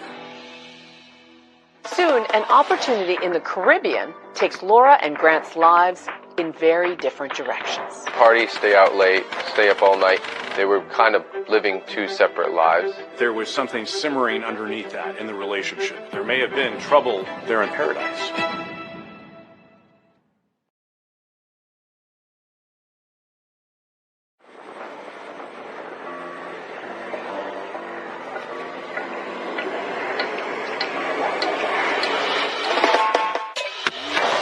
St. John is a really quaint, quiet island. It's about 4,000 people. It's a magical place. It's a fantastic place. It's got an affluent clientele that goes there because 80% of the island's national park. Can't even be developed. There is no airport. The only way to this island is by boat. You're going to take your flight to St. Thomas, and you're going to have to take a passenger ferry. St. John's attracts musicians from all over. Kenny Chesney owns a home here and a local island hangout. His music here in Raleigh, but he thought he could take the next step in his career with music by going to the U.S. Virgin Islands. Jose, who asked us only to use his first name, booked musicians into the bars and nightclubs on the island. My phone rang, and it was Grant. He explained that he was looking to make sure that he could get enough gigs to support his basic costs of living. I promised him that I could get him 5 shows a week. So he packed up and went down there. He did speak of his son and Laura, and that she was going to eventually come down here once he got settled. The Caribbean could be very seductive with the night air, the breezes, the music, the sand. When the sun goes down is when it really comes alive. He knew how to work his crowd and play the right music for the people in the audience. And I was listening to him play, and I really liked his sound. You know the artist Sade? He was like a male version of her. It just kind of a groovy, smooth vibe. Show me one man, I'll show you a man. He definitely had some similarities to someone like Darius Rucker.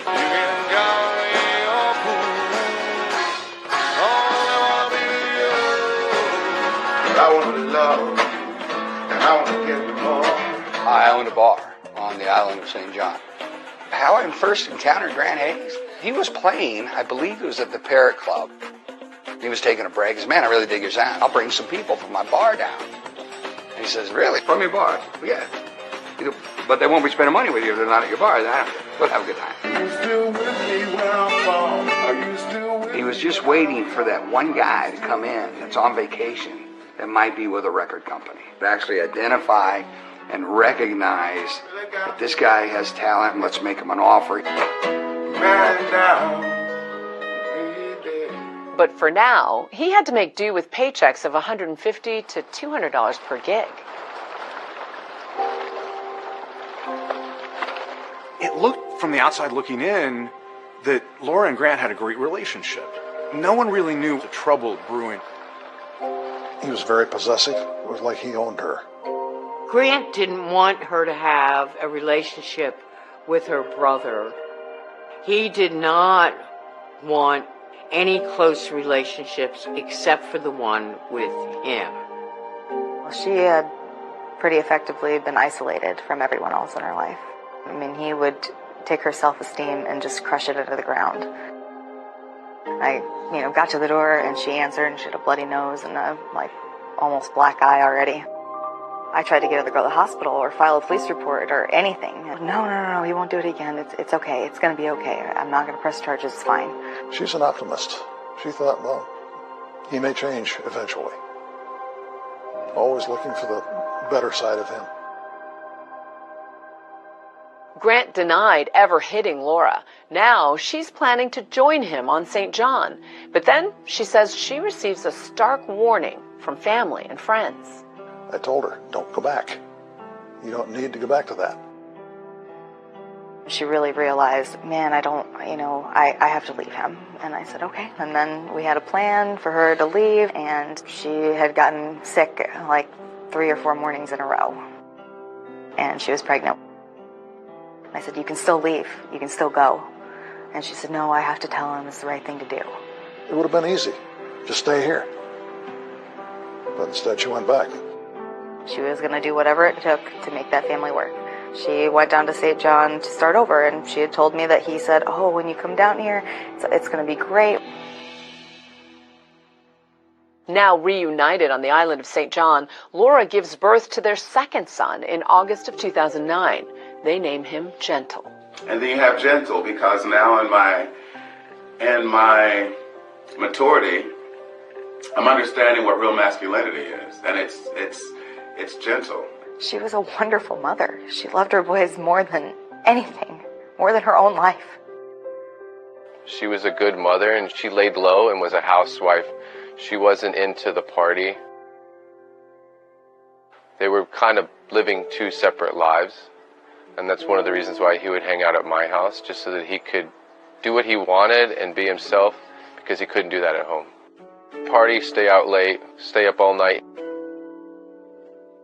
I never saw him like walk over and kiss her on the cheek or any of that. There wasn't that kind of in-person tenderness between them that I ever saw.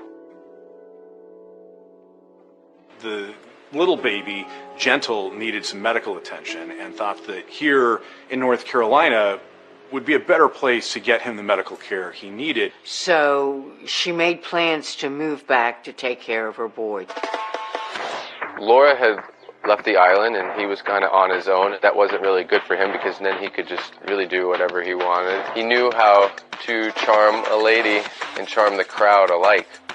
So it wasn't hard for him to have a group of ladies to chat with after he stopped playing. And he had no problem getting them to blush and getting a phone number. And sure enough, another woman soon makes waves in Grant's island life. Amanda, to me, was a striking woman. And Laura became concerned and suspicious and had a huge surprise coming her way.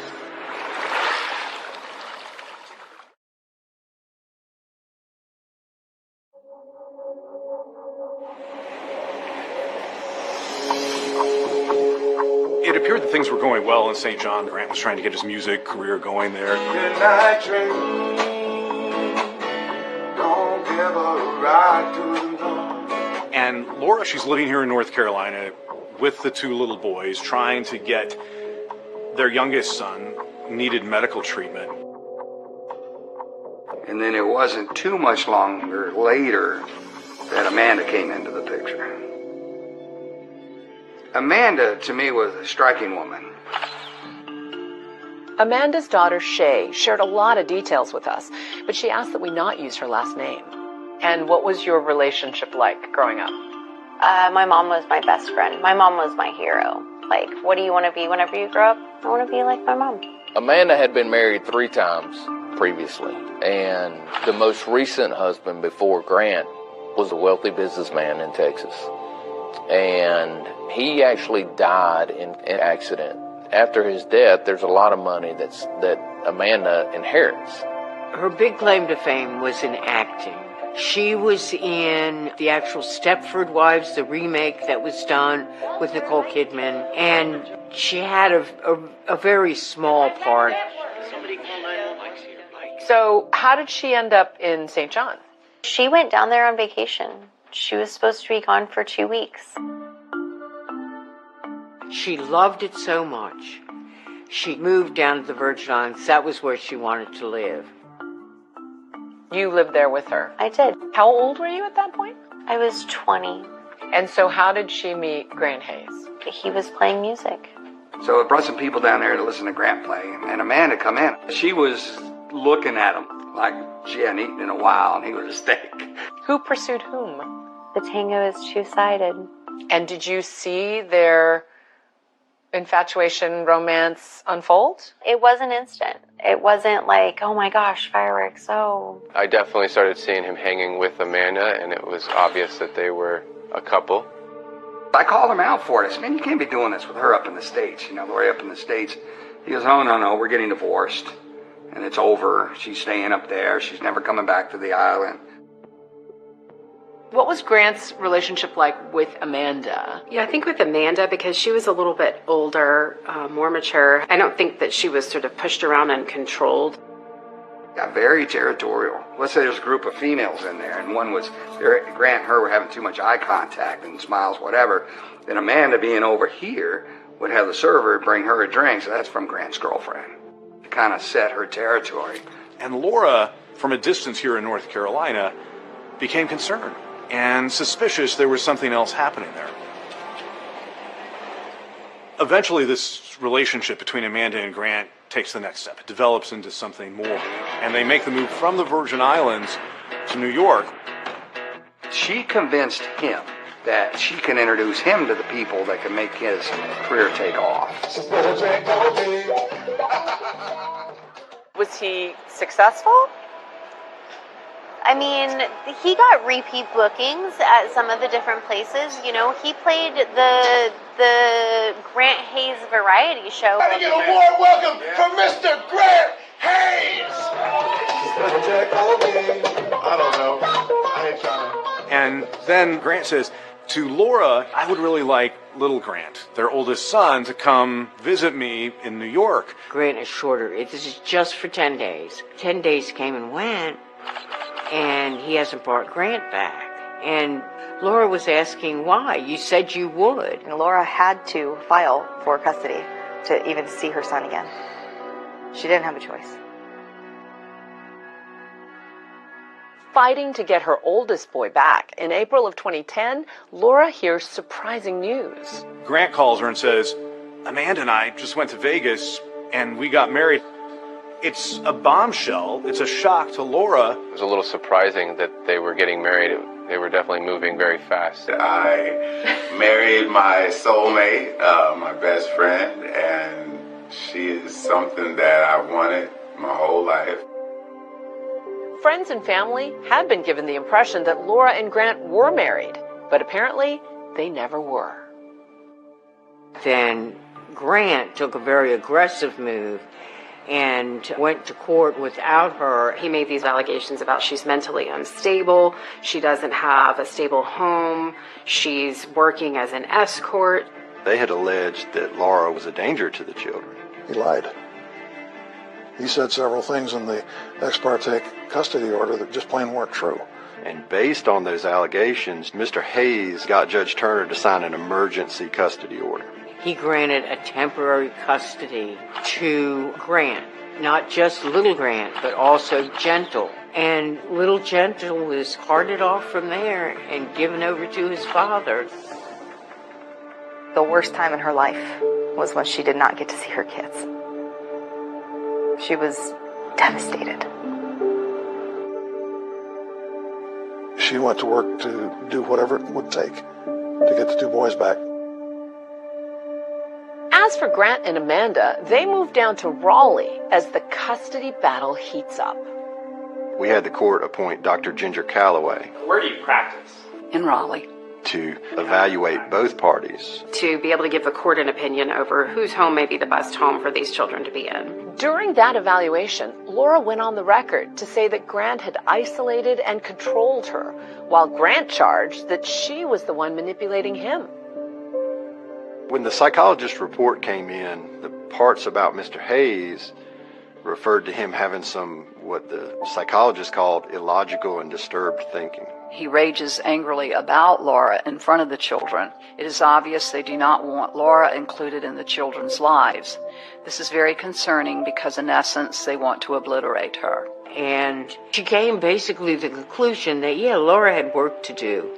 She is less mature than other adults and is easily overwhelmed. The psychologist did recommend a 50-50 split in custody, and that would have been a substantial improvement for where we were. In the meantime, Amanda had gotten pregnant. Lily in Love. Lily in Love? Yes. And gave birth to a little baby girl. All right. They were thrilled to welcome baby Lily into the world, joining Grant's two sons. But that was overshadowed by Grant's struggles to break through in the music business. Between the legal proceedings and I think Grant's spending, they're out of money. It was a mess. Yes. He was the reason that my mom was not okay. Sitting in a bathroom floor crying, going, I have no idea how the hell I'm going to do this. I mean, what do? You've gone through over $200,000 in 18 months. That's how much money they went through? Easily. How dire was the financial situation? Oh, they were getting evicted from their apartment. Grant called his mom, Patsy, and said, hey, we need to move in with you. Hey, Mom, it's Grant. Me and Amanda and Lily are going to move in with you guys. I don't have the money for a storage building right now. If you could fund that to me, okay? All right, bye-bye. It's now July of 2011, and while Grant and Amanda sink, Laura's fortunes were finally rising. Her main priority in life was to get her kids back. She went back to school. She, got her own place, got her own job, got her own car. She was very enthusiastic about the career and getting her boys back. Laura even started a new company with her friend Siobhan, selling ad space on restaurant menus. She successfully pitched local restaurant owners and socialized with new friends. I am to Raleigh. I don't know if I'll be able to see it before 7, but I want to find out if they're going to be available after that at any point. So that's there. Laura sounds upbeat, but she has no idea that she's now driving straight into terrible danger.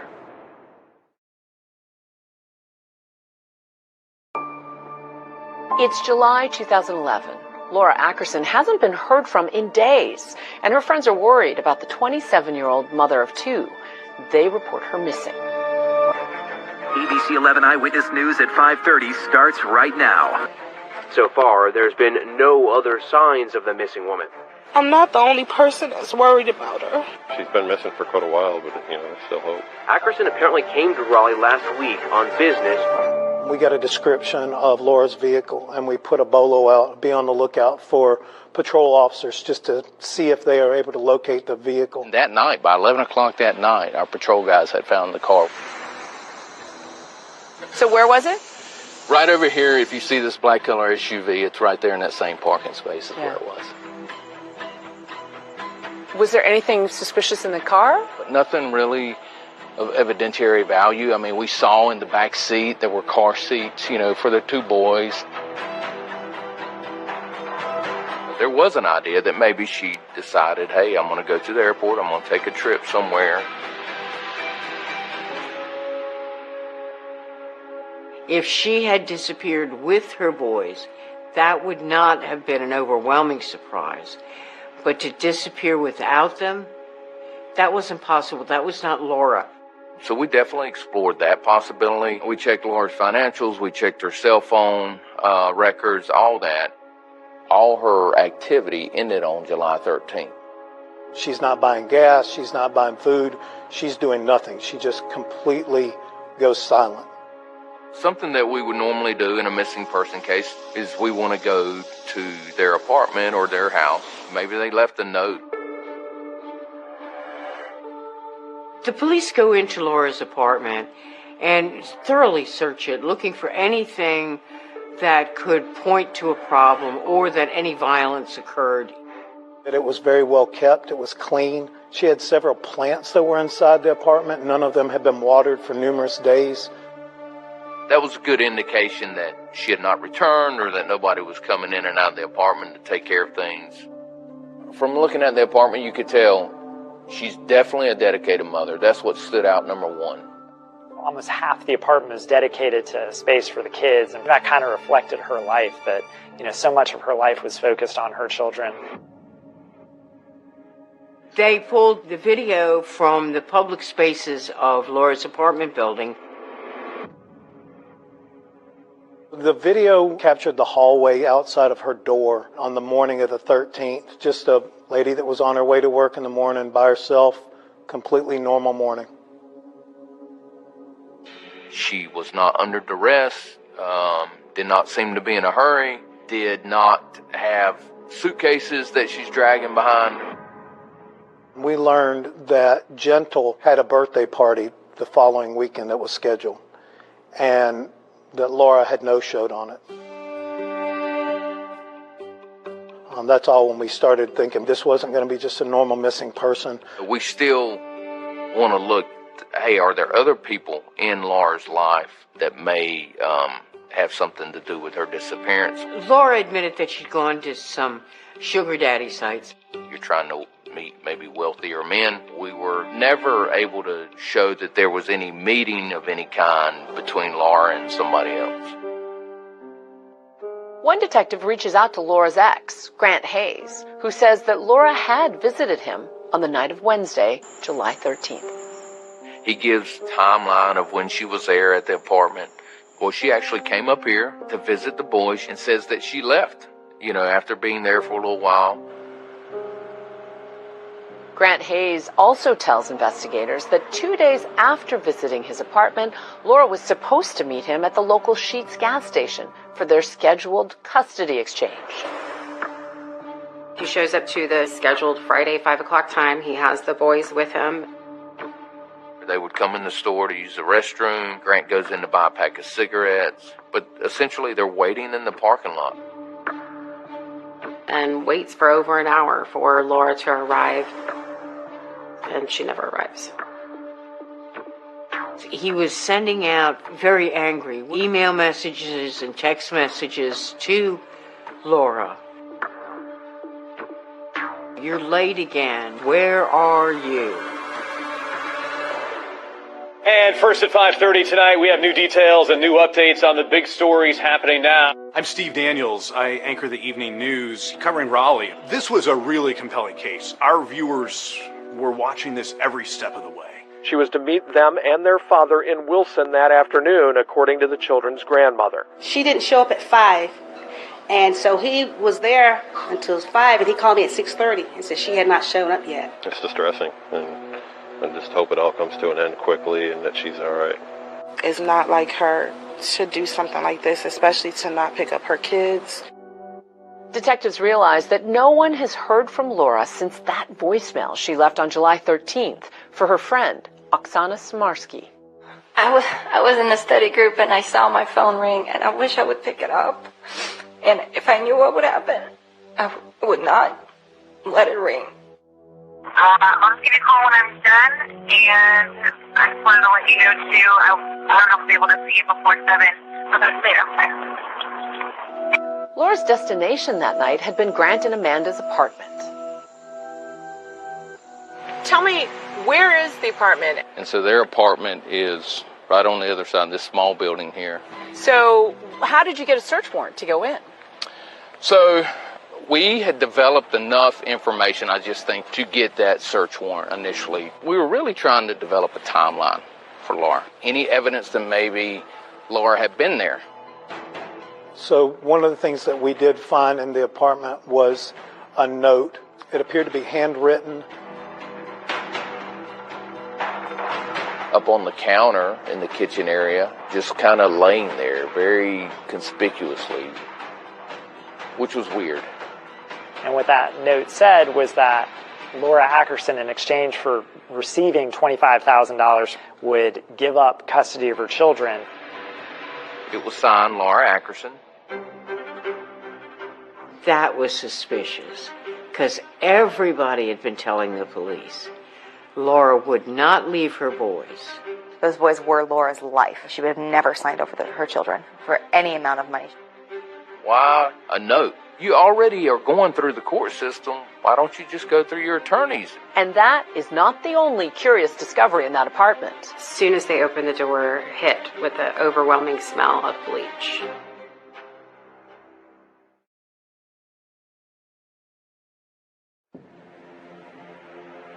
It's been a week since Laura Ackerson's disappearance, and investigators are now searching the apartment of her ex, Grant Hayes. Police were here yesterday asking a lot of questions. It's a 3-bedroom apartment. There's a small kitchen area. I remember there being a couch, maybe a table, but there's not a lot of furniture. Was there anything unusual about that moment when you walked in the door? It smelled like bleach. You know, it's just that strong odor of bleach that hits you. And so, what did that tell you? At least that someone had been cleaning is what it appeared, but then we see this large, bleach stain. At that point, alarm bells are going off. Right. And that's not like a little old stain. No, a significant bleach stain right at the entryway in the apartment. It was clear something happened right here at this door that required them to bleach this carpet. And then there were a couple other things that we find that kind of throw up red flags as well. The bathroom, which before July 13th had been the place where the little boys went to brush their teeth, take their baths, play in the bathtub. Suddenly, there was nothing in that room.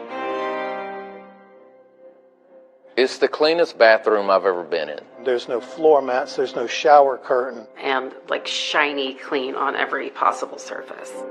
And what does that point to? That something has taken place inside this bathroom that required cleaning. And I think it really stuck out too because the rest of the home, it wasn't super dirty, but it was not clean to the level that bathroom was clean. Clearly, something happened in that bathroom. We did everything that you could do to a bathroom. We tore it apart. We ripped up the floor. We took out the plumbing and did everything that you could do forensically at that time. We even went to the apartment below, came up through the ceiling to get the plumbing, and nothing. There was nothing. There was no blood. Laura's body was not there. Nothing broken to indicate a struggle. So we still are kind of on the fence of what do we have here? So investigators now have a lot more questions for Grant and Amanda. But first, they have to find them. Detective Falk had learned that Amanda had a daughter. Her name was Shay. And Detective Falk conducted an interview with her. The police show up at your door. What was that like? Terrifying. I've never had a speeding ticket before. I've never been in trouble before. And so what did you tell them? Well, they wanted to know where my mom was. And I was like, what do you mean, where is my mom? And I was like, what is this about? And they were like, well, Laura's missing. And I was like, wait a freaking second. You guys need to find my mom. And I need you to find out where the babies are because they are probably not okay. Where Shay tells us my mom and Grant, they took off and they went down to Texas. Grant and Amanda were loading the kids up and making a trip to Texas to visit Amanda's sister, Karen Berry. She was going to go visit my aunt because my grandmother had just died and she hadn't seen her sister in years. And I told my mom, I was like, I want to go with you. And she told me no. Amanda's daughter, Shay, tells police Grant rented a U-Haul trailer at this location on July 16th. That's 3 days after Laura went missing. Now what investigators want to know is why. So after finding that, I requested surveillance video from U-Haul here in Raleigh. Why'd they rent a U-Haul trailer? Well, according to Shay, there's this kind of antique hutch that she was going to give to my aunt. At this point, Grant and Amanda were downsizing their belongings as they were getting ready to move. I guess that Grant was like, take it to your sister's, it'll be safe there. Did that sound odd to you? I mean, we've had this piece of furniture for like 20 years. Why are you worried about where it's going to be now? But whatever. Grant makes a comment when he goes to get the U-Haul trailer that he's going on a fishing trip with his son. The police wanted to know where Grant was, and so they checked his cell phone pings and found out that he was in Texas. One of the first pings that we get on Amanda's cell phone is her sister Karen Berry's house.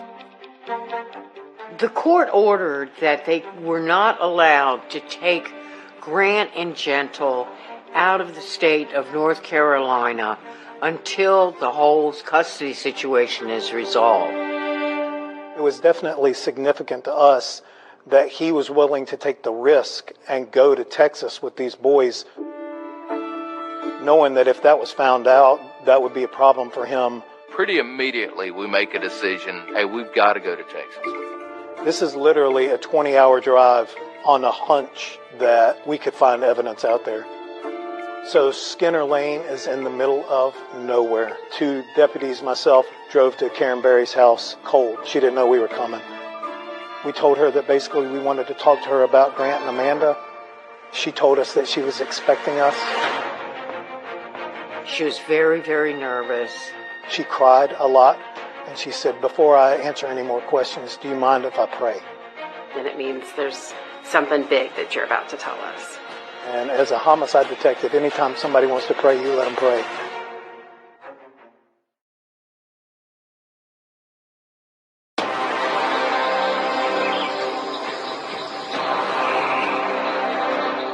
My first reaction was, whew, this just got real.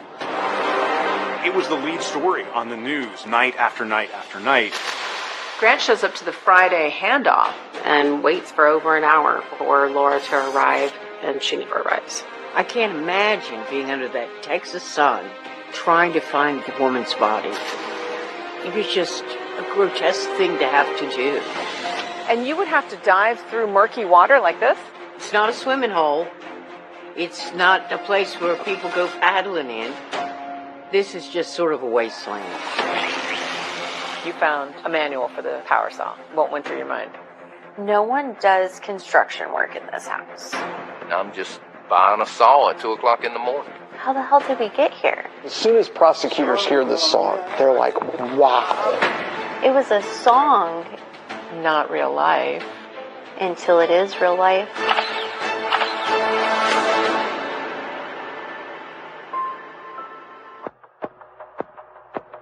When Laura first went missing, this case sort of blew up.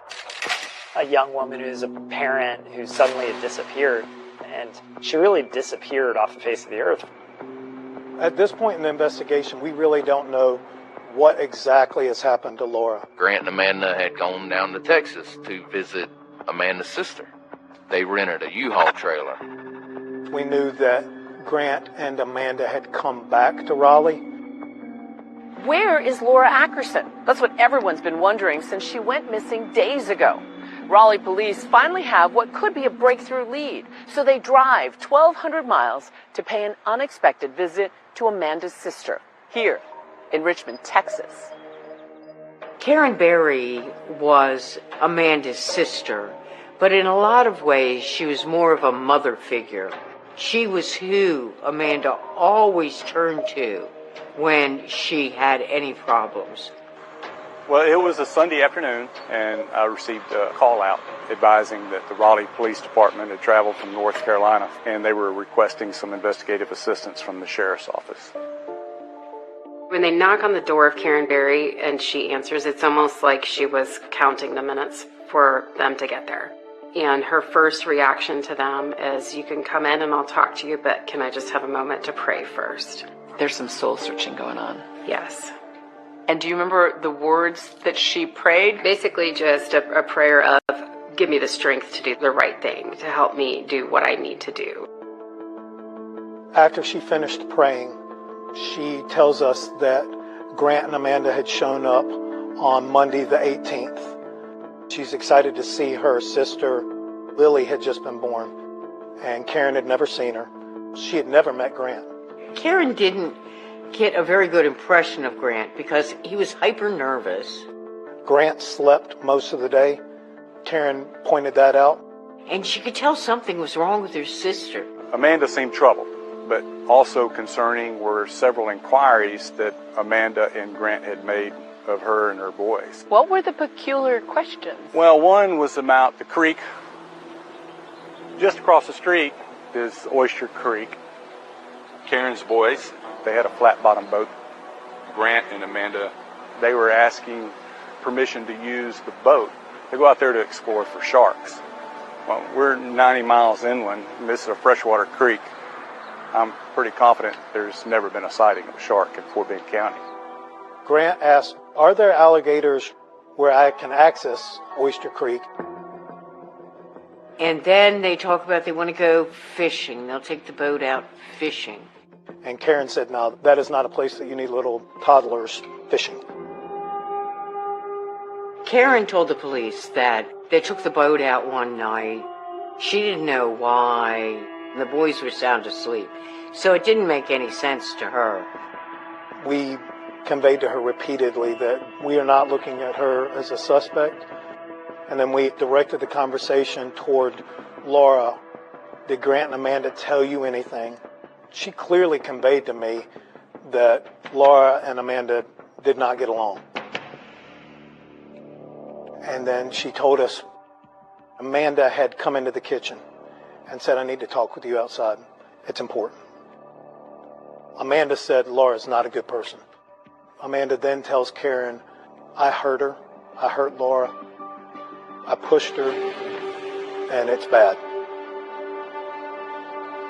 We asked her, do you think that Laura's dead? And Karen said, I think that there's a good chance.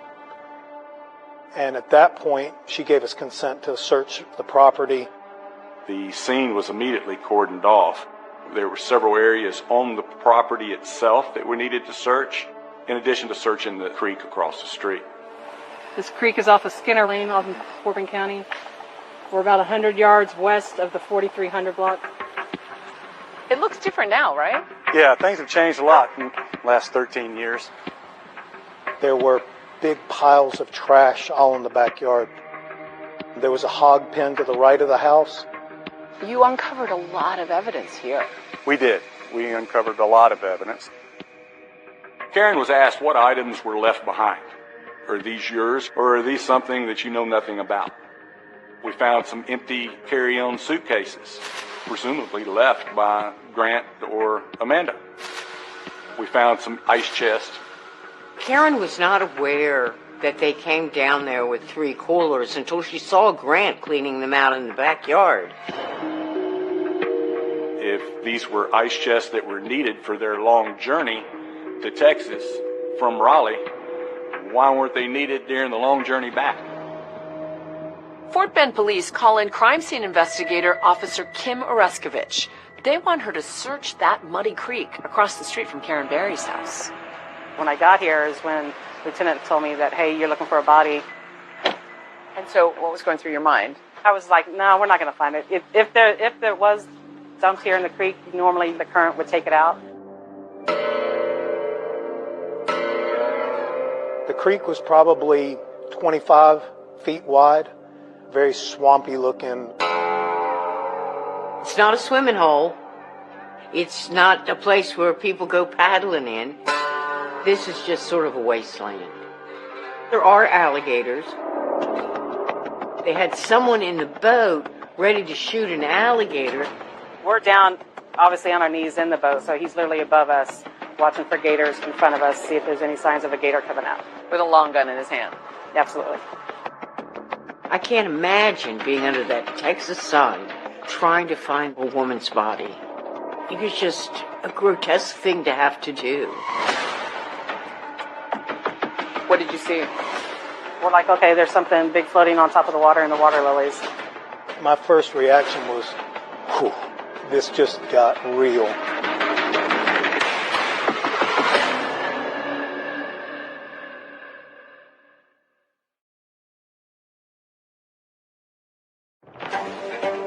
From the water to the riverbed, the search for Laura Ackerson continues.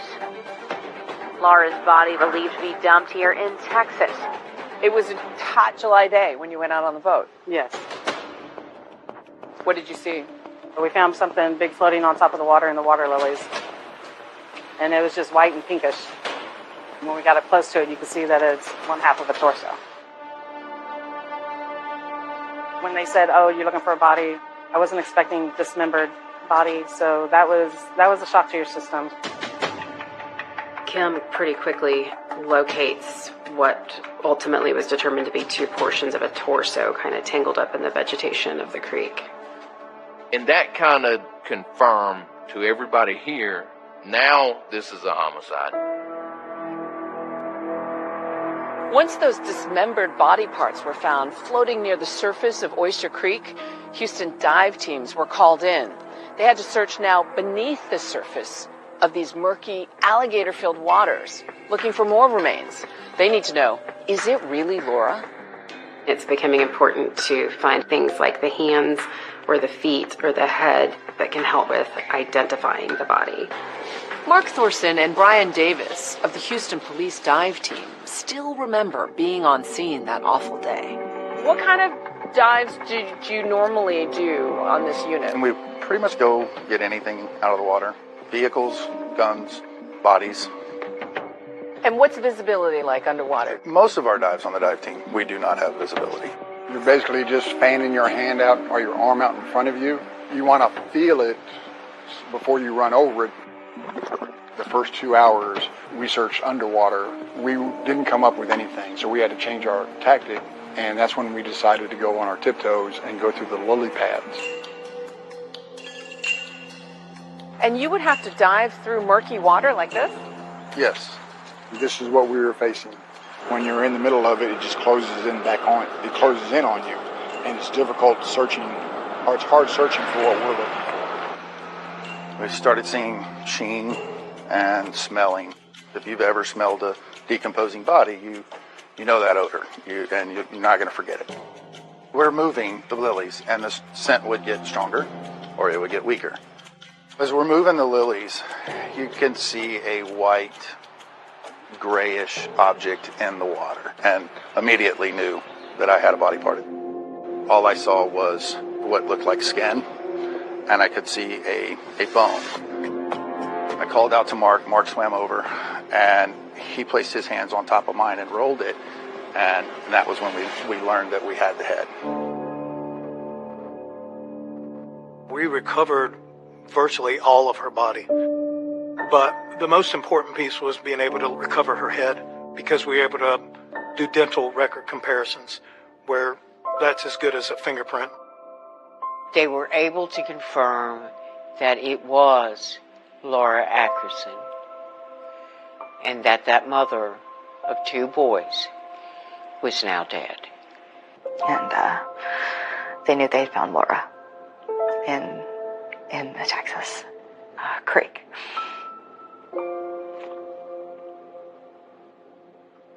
Sorry.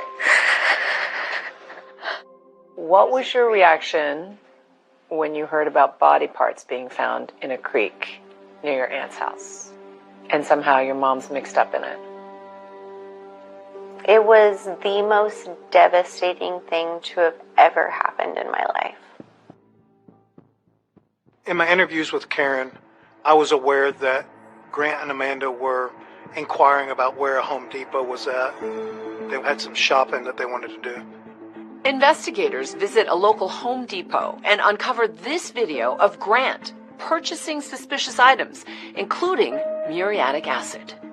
We had video evidence of the purchase of the muriatic acid, garbage can, and also some large cuff neoprene chemical-resistant gloves. A Home Depot employee told law enforcement that Grant had asked if the acid would eliminate the odor from a hog pen. We searched the hog pen, and we noticed a larger darkened spot, circular spot, right in the middle of the hog pen. In getting close to the soil, you could smell the chemical smell of presumably muriatic acid. So what do you think happened there? They attempted to dispose of Laura in that hog pen. Destroy her yes, physical remains. or at least means of identifying her. Despite having found Laura's body parts, the police still don't know how she was killed. But they do have enough evidence for arrest warrants for Grant and Amanda. We head down to Kinston to arrest Grant and Amanda at their parents' house, and we take them into custody. Grant left a note on the dresser of his parents' house, and it said that he grants sole custody of Grant, Gentle, and Lily to his parents. He had to know that he was in a dangerous position. Both Grant Hayes and his wife Amanda are now in jail. Hayes and his wife Amanda are both charged with murder in the death of Laura Ackerson. Both pleaded not guilty. I even sent him a message. I said, Grant, what the hell, dude? What are you doing? Why? You know? I don't know if he ever read he was incarcerated at that point. What was your reaction to her arrest and being charged with murder? Shocked. How the hell did we get here? I can't imagine a daughter watching her mother be arrested and charged with murder and have to contend with that. It's soul-shattering. It makes you question your morals and values. It makes you question who you are. Soon, authorities find even more evidence they say will bolster their case. When you see the surveillance video, what went through your mind? It's scary. It's barbaric. It's inhumane.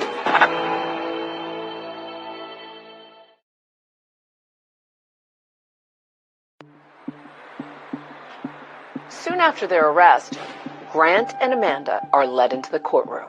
Are you Grant Ruffin Hayes? Yes. Jason Ackerson watched from the front row as the father of his sister's children faced a judge.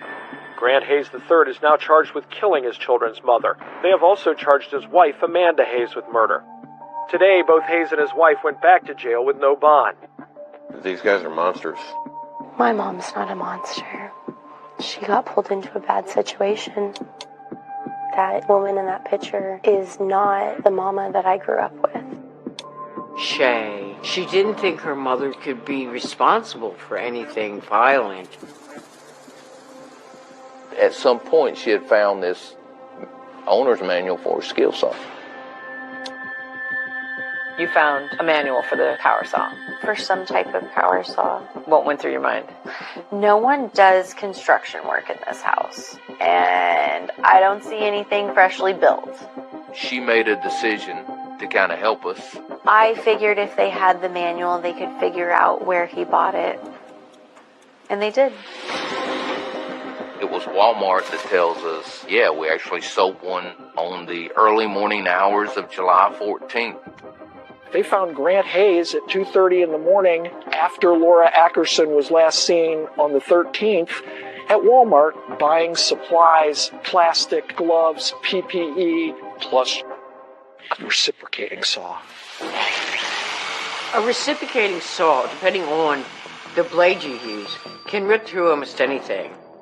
The video shows him kind of pacing back and forth and looking at the different saws. You know, you wonder, like, what's going through his mind as he's doing this. He went in, he didn't disguise himself. He didn't try to cover up his looks, didn't try to dodge cameras. He's very cool and calm and collected, knowing that he's got a dead body at home. I'm just buying a saw at 2 o'clock in the morning. I am a retired reporter with the ABC station in Raleigh, Durham, North Carolina. I'm at Crump right now in Raleigh. I was the crime reporter. Early in pretrial motions, we started learning that the defense strategy for Amanda appeared to be to blame Grant. And for Grant, it appeared to be to blame Amanda. They both throw each other under the bus. They absolutely do. They both blame each other. It's like a murderous he said, she said. For sure. And it makes sense, right? If you're looking at it from a defense standpoint, for either one of them, you need to blame it on somebody else. Once it became clear from defense motions that one defendant was going to blame the other, the judge said if we do them separately, they both get a fair trial. Finally, 2 years after the murder of Laura Ackerson, Grant's trial begins. I was an assistant district attorney. I prosecuted Grant and Amanda Hayes. On July 13th of 2011, Laura Ackerson woke up excited. Little did she know that within 24 hours, that man, the father of her children, would be the one responsible for her murder and disappearance. I represented Grant Hayes. Another attorney, Will Durham, joined me. Our defense was, Grant didn't do this, there's no evidence he did this, and all the evidence suggests that Amanda is the perpetrator of the homicide. His attorneys made this point, and they were right. Just because Grant did a gruesome deed by disposing of a body and dismembering it doesn't mean he's a murderer. His mindset was very much, he didn't do this, they couldn't prove it, and he would be fine. In the 2 years since the murder, Grant Hayes has appeared in court several times. Some court observers say he often looks smug. Maybe that's because he thinks he can pin the murder of Laura Ackerson on his wife. What was Grant's demeanor like during the trial? Disgusting. He was so nonchalant. He had no problem. He was going to beat this. District Attorney may call your witness. The way the prosecution decides to begin their case is to paint a portrait of Laura Ackerson. To do that, they bring in the people who know her best. Laura loved her children more than anything, and it showed in every action that she took. I told Laura that if she wanted to fight for her kids, I would be there to support her, and she said, I'm going to fight every step of the way. Would you state your name, please? Siobhan Nicole Mathis. Her main priority was to get her children back before anything else. Even when she was working, she would drop whatever she had to do for her kids. As we watched this case unfold, it was so striking to see the extraordinary lengths Grant and Amanda went to try to cover up their crime, but they left a very clear trail behind them. Describe the range of evidence you had to deal with. The defendant went out and tried to find the best saw blade and the best plastic sheeting and acid. We were able to use these saw blades and had a scientist from NC State compare the saw marks in Laura's body. You can see how the blades actually match up. These coolers really were evidence of the deliberation and thoughtfulness that the defendant had after the murder. Could you unfold that and display that for the jury? Has some sort of bleach discoloration. Electrical tape that was purchased.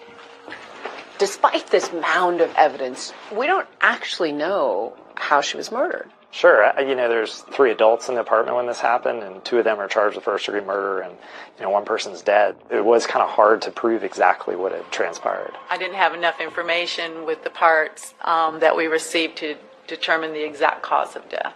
What was your opinion as to the cause of death? I called it undetermined homicidal violence. The defense lawyers are telling that jury, look, there's no murder weapon. There's no exact cause of death. You can't find this guy guilty. The issue is who killed Laura and what happened and why. And the state really didn't have any direct evidence. This made the defense feel like there was a chink in the armor and that they had a way to get in. But soon, prosecutors would try to use Grant's own words against him. I got two real baby. I can't get any more from you. As soon as prosecutors hear this song, they're like, wow.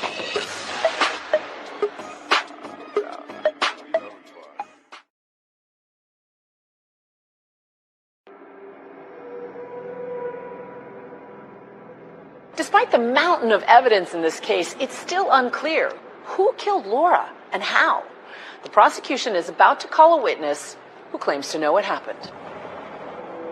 Here is jailhouse informant Pablo Trinidad, who can tell us what Grant said happened inside that apartment. Pablo Trinidad met Grant at the Wake County Jail, where they were both behind bars. Pablo was being held for drug-related offenses. He's the typical snitch witness. He was doing maybe 25 years. He was looking a way to try to get a sentence reduction. Were y'all housed in the same area of the jail? Yes, ma'am. We had several conversations throughout the period that we was housed together. Pablo Trinidad got in front of that courtroom on the witness stand, and he said, Grant told me in our jail cell he and Amanda strangled Laura. He said he placed a call to her and lured her to his apartment. And that's when him and his wife subdued her and strangled her. With the corroborating evidence, there was this glimmer of truth in there. Whether you want to believe what he's saying, you got to take it with a grain of salt. You can't prove it other than, this is just my word. Your testimony is that during that 5 days, y'all developed such a special bond that he told you all his deepest, dark secrets. That's correct. Defense lawyers chipped away at Pablo. They knew that Pablo had snitched on other cellmates before. And so you started thinking back, what are all the names I can give these people, didn't you? Yes. And you remembered Grant Hayes. He was your meal ticket, wasn't he? One of them, at least. If you want to put in those words, that's your words, not mine. Thank you, sir. You mentioned him there. I hate to say that a jailhouse snitch was a pivotal witness in this case, but he was. The prosecution has one last piece of evidence, and fitting for Grant, it starts with a beat.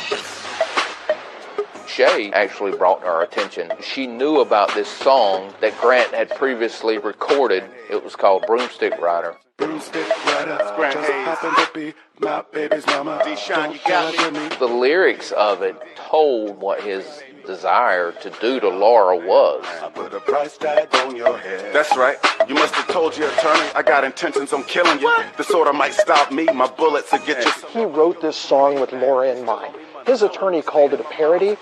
The state at this time could seek to publish a song that was recovered off of the defendant's iPod. The defense objected to the song, saying it wasn't relevant, but the judge overruled and allowed it in. Broomstick Rider, just happened to be my baby's mama. We both kind of peer over and see the defendant bobbing his head and sort of rocking out to the song about killing the person that he was on trial for killing, which is sort of a staggering event. It was a song. It was a song. Not real life. Until it is real life. And it messes up your entire existence. It messes up who you think you are at your core. Can we take a second?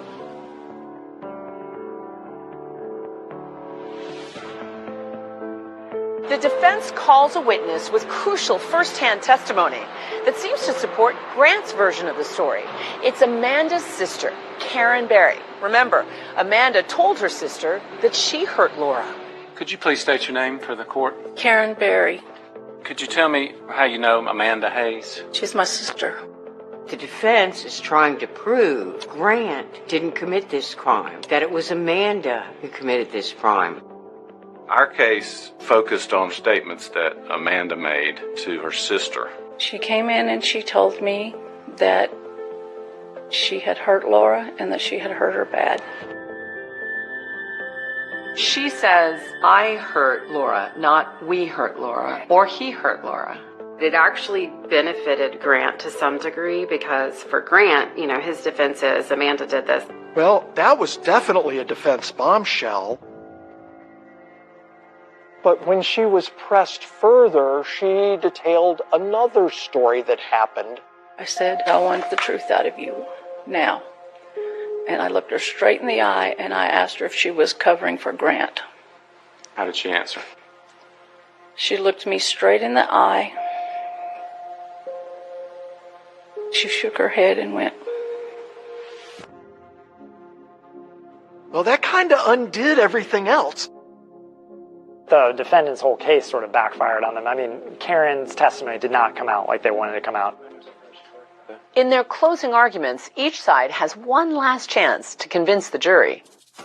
They're trying to give you some reason to convict him without giving you the evidence. You will not let emotion decide this case. You will not let your disgust for the things that happened in this case lead you to a verdict. Ladies and gentlemen of the jury, I really wanted to communicate to the jury that the way that this murder happened was different. It was more personal. here's the saw.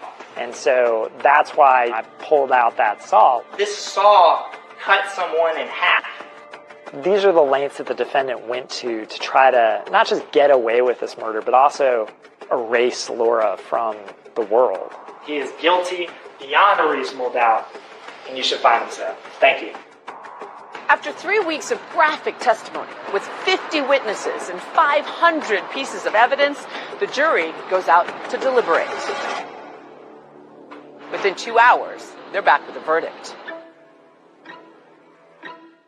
We, the jury, by unanimous verdict, find the defendant, Grant Ruffin Hayes III, to be guilty of murder in the first degree. Grant Hayes was sentenced to life in prison without chance of parole. I was happy to see that he got that, and I was happy to see that the jury felt the same way. Glad he's not going to be part of society. It is consolation for that factor, but still doesn't bring her back. Only a couple of months later, it's time for Amanda to face justice. Amanda took the witness stand in her own defense. I was just doing whatever he told me to do. Grant did not testify, but now he's talking to me. This is a global Telly prepaid call from Grant Hayes. Hello? Hey, Grant? Yes. It's Juju Chang at ABC News.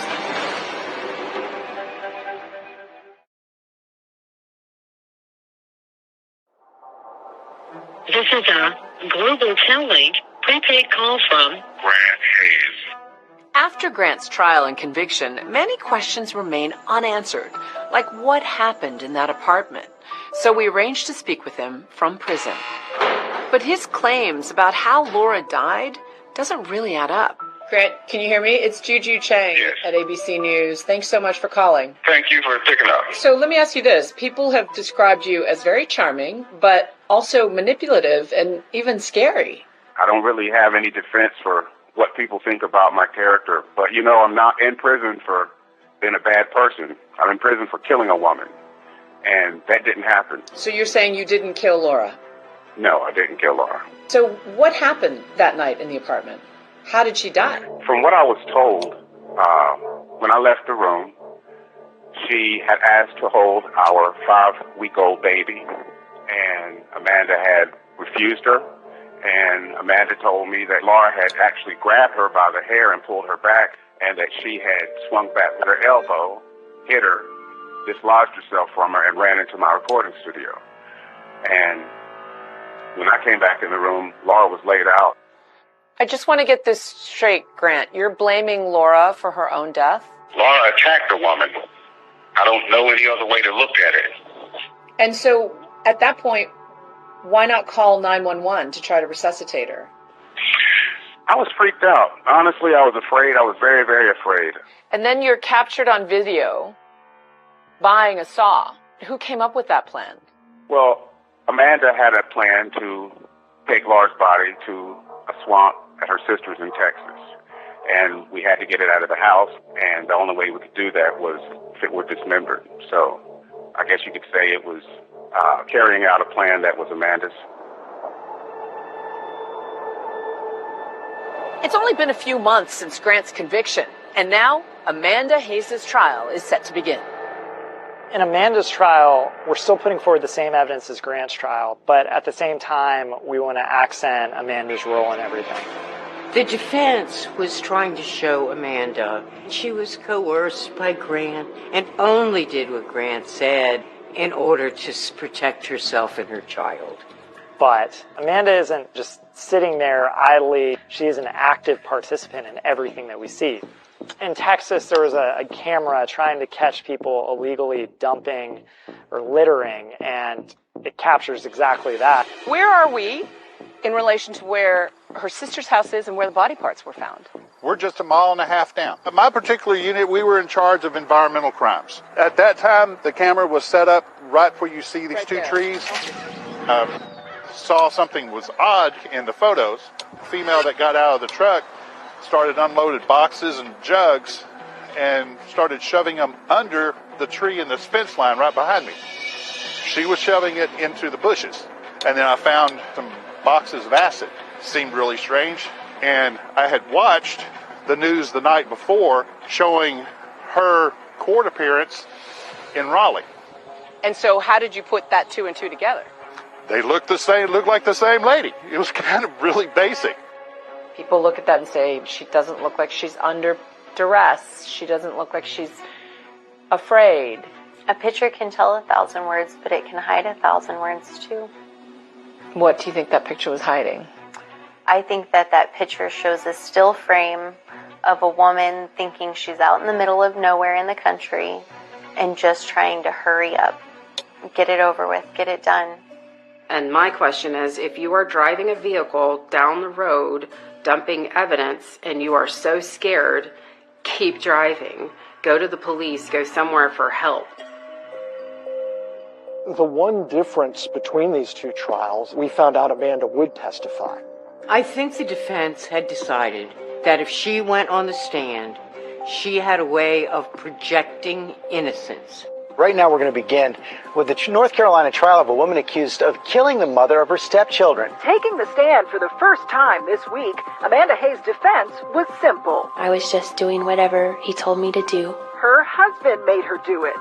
How would you describe her? Strong, poised, well-rehearsed, but in a very sweet, almost sing-songy baby voice. Amanda, did you kill Laura Ackerson? No, sir, I did not. Did you help Grant kill Laura Ackerson? I absolutely did not. Were you present when Grant killed Laura Ackerson? No, sir, I was not. Grant told me that Amanda killed Laura in self-defense, but Amanda says it began with an accident. The picture that Amanda paints inside that apartment on the night of the murder has Laura bumping into Amanda as Amanda is holding their newborn baby, and describes Laura falling to the ground. Amanda Hayes says she had no idea Laura Ackerson had died after Ackerson was injured at the Hayes-Raleigh apartment. She says she left with the children when Ackerson fell and hit her head. I think she hurt her own credibility by telling these implausible stories about she came back after a couple of hours and had no idea that Laura had been killed and her body disposed of. You can't even do all that in a couple of hours. This is a small apartment. Dismembering somebody takes a lot of things. Seems hard to believe that your mother didn't know. It seems hard. It does seem hard to wrap your head around. It does. I know you love your mom.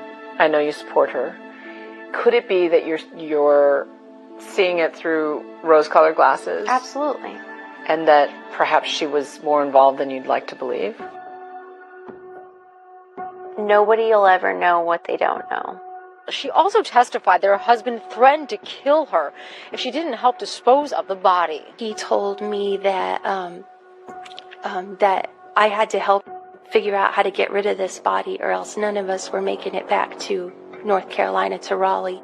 Did it ever seem to you like she could have also been a victim of Grant Hayes? You know, I feel like there's a possibility that Amanda was a victim of Grant's charisma, Grant's narcissism. But beyond that, I don't believe that she was a victim of anything.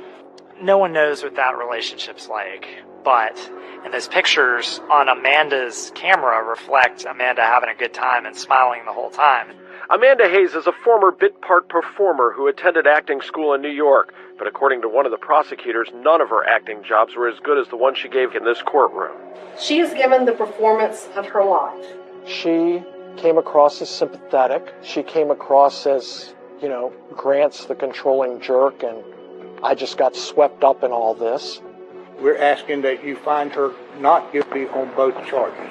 But would the jury believe Amanda? We may never know what kind of verdict Amanda Hayes expected. If it was something different than what she got, her face didn't show it. And what does Grant make of it all? Laura's death killed me. You're saying essentially that you're the victim in all of this.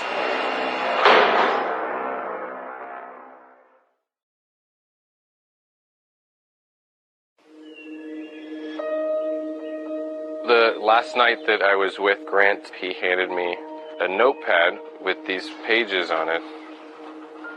Told me that it was important lyrics and that it was going to be worth money one day.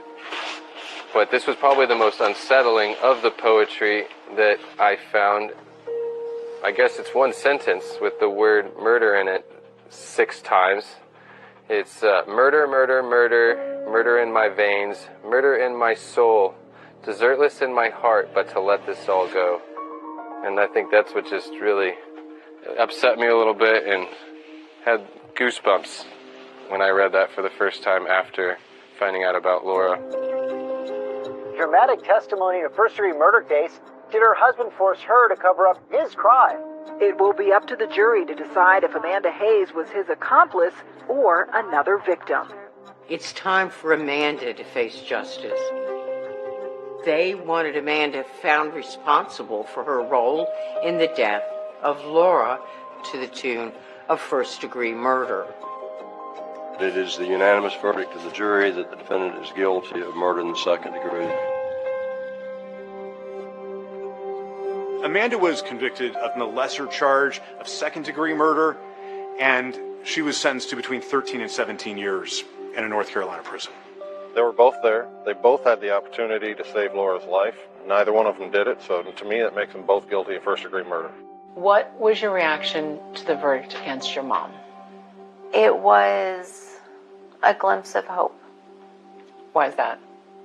Because it wasn't life with no chance of parole. Amanda is later tried and convicted in Texas for tampering with evidence, resulting in an additional 20 years in prison. What does justice look like for her? I think more of it is what does justice look like for Laura and those little boys. Who actually delivered a death blow? I don't know if Grant did it or if Amanda did it. The fact is, this husband and wife collaborated to kill this woman. Despite being convicted for killing Laura, Grant remains steadfast in defending his image. It doesn't sound to me like you have a lot of remorse about Laura's death. Let me tell you something about my remorse in Laura's death. Laura's death killed me, killed my family. So I think I'm the most remorseful person. I am the one who everyone points at and says, he did this. He's the bad guy. He's the monster under the bed. It's just not true. You're saying essentially that you're the victim in all of this. No. Amanda and Lillian were the victims. What, if any, regrets do you have in this whole matter? I regret that we took her body apart. Ooh. It just colors the way that people are going to see me for the rest of my life. When you think about Laura, what comes to mind? I talk to her. I ask her to always watch over all of the kids. And I tell her thank you for watching over me.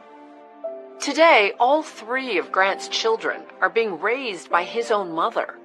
The The kids have no contact with Grant or Amanda. Those boys were Laura's life. She was doing everything to have a better life for them. She was a wonderful mother. She loved her boys more than anything, more than her own life.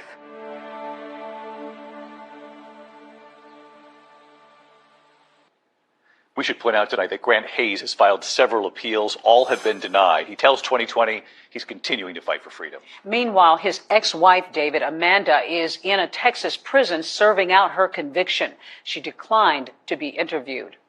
That's our program for tonight. Thanks so much for watching. I'm Deborah Roberts. And I'm David Muir from all of us here at ABC News in 2020. Good night.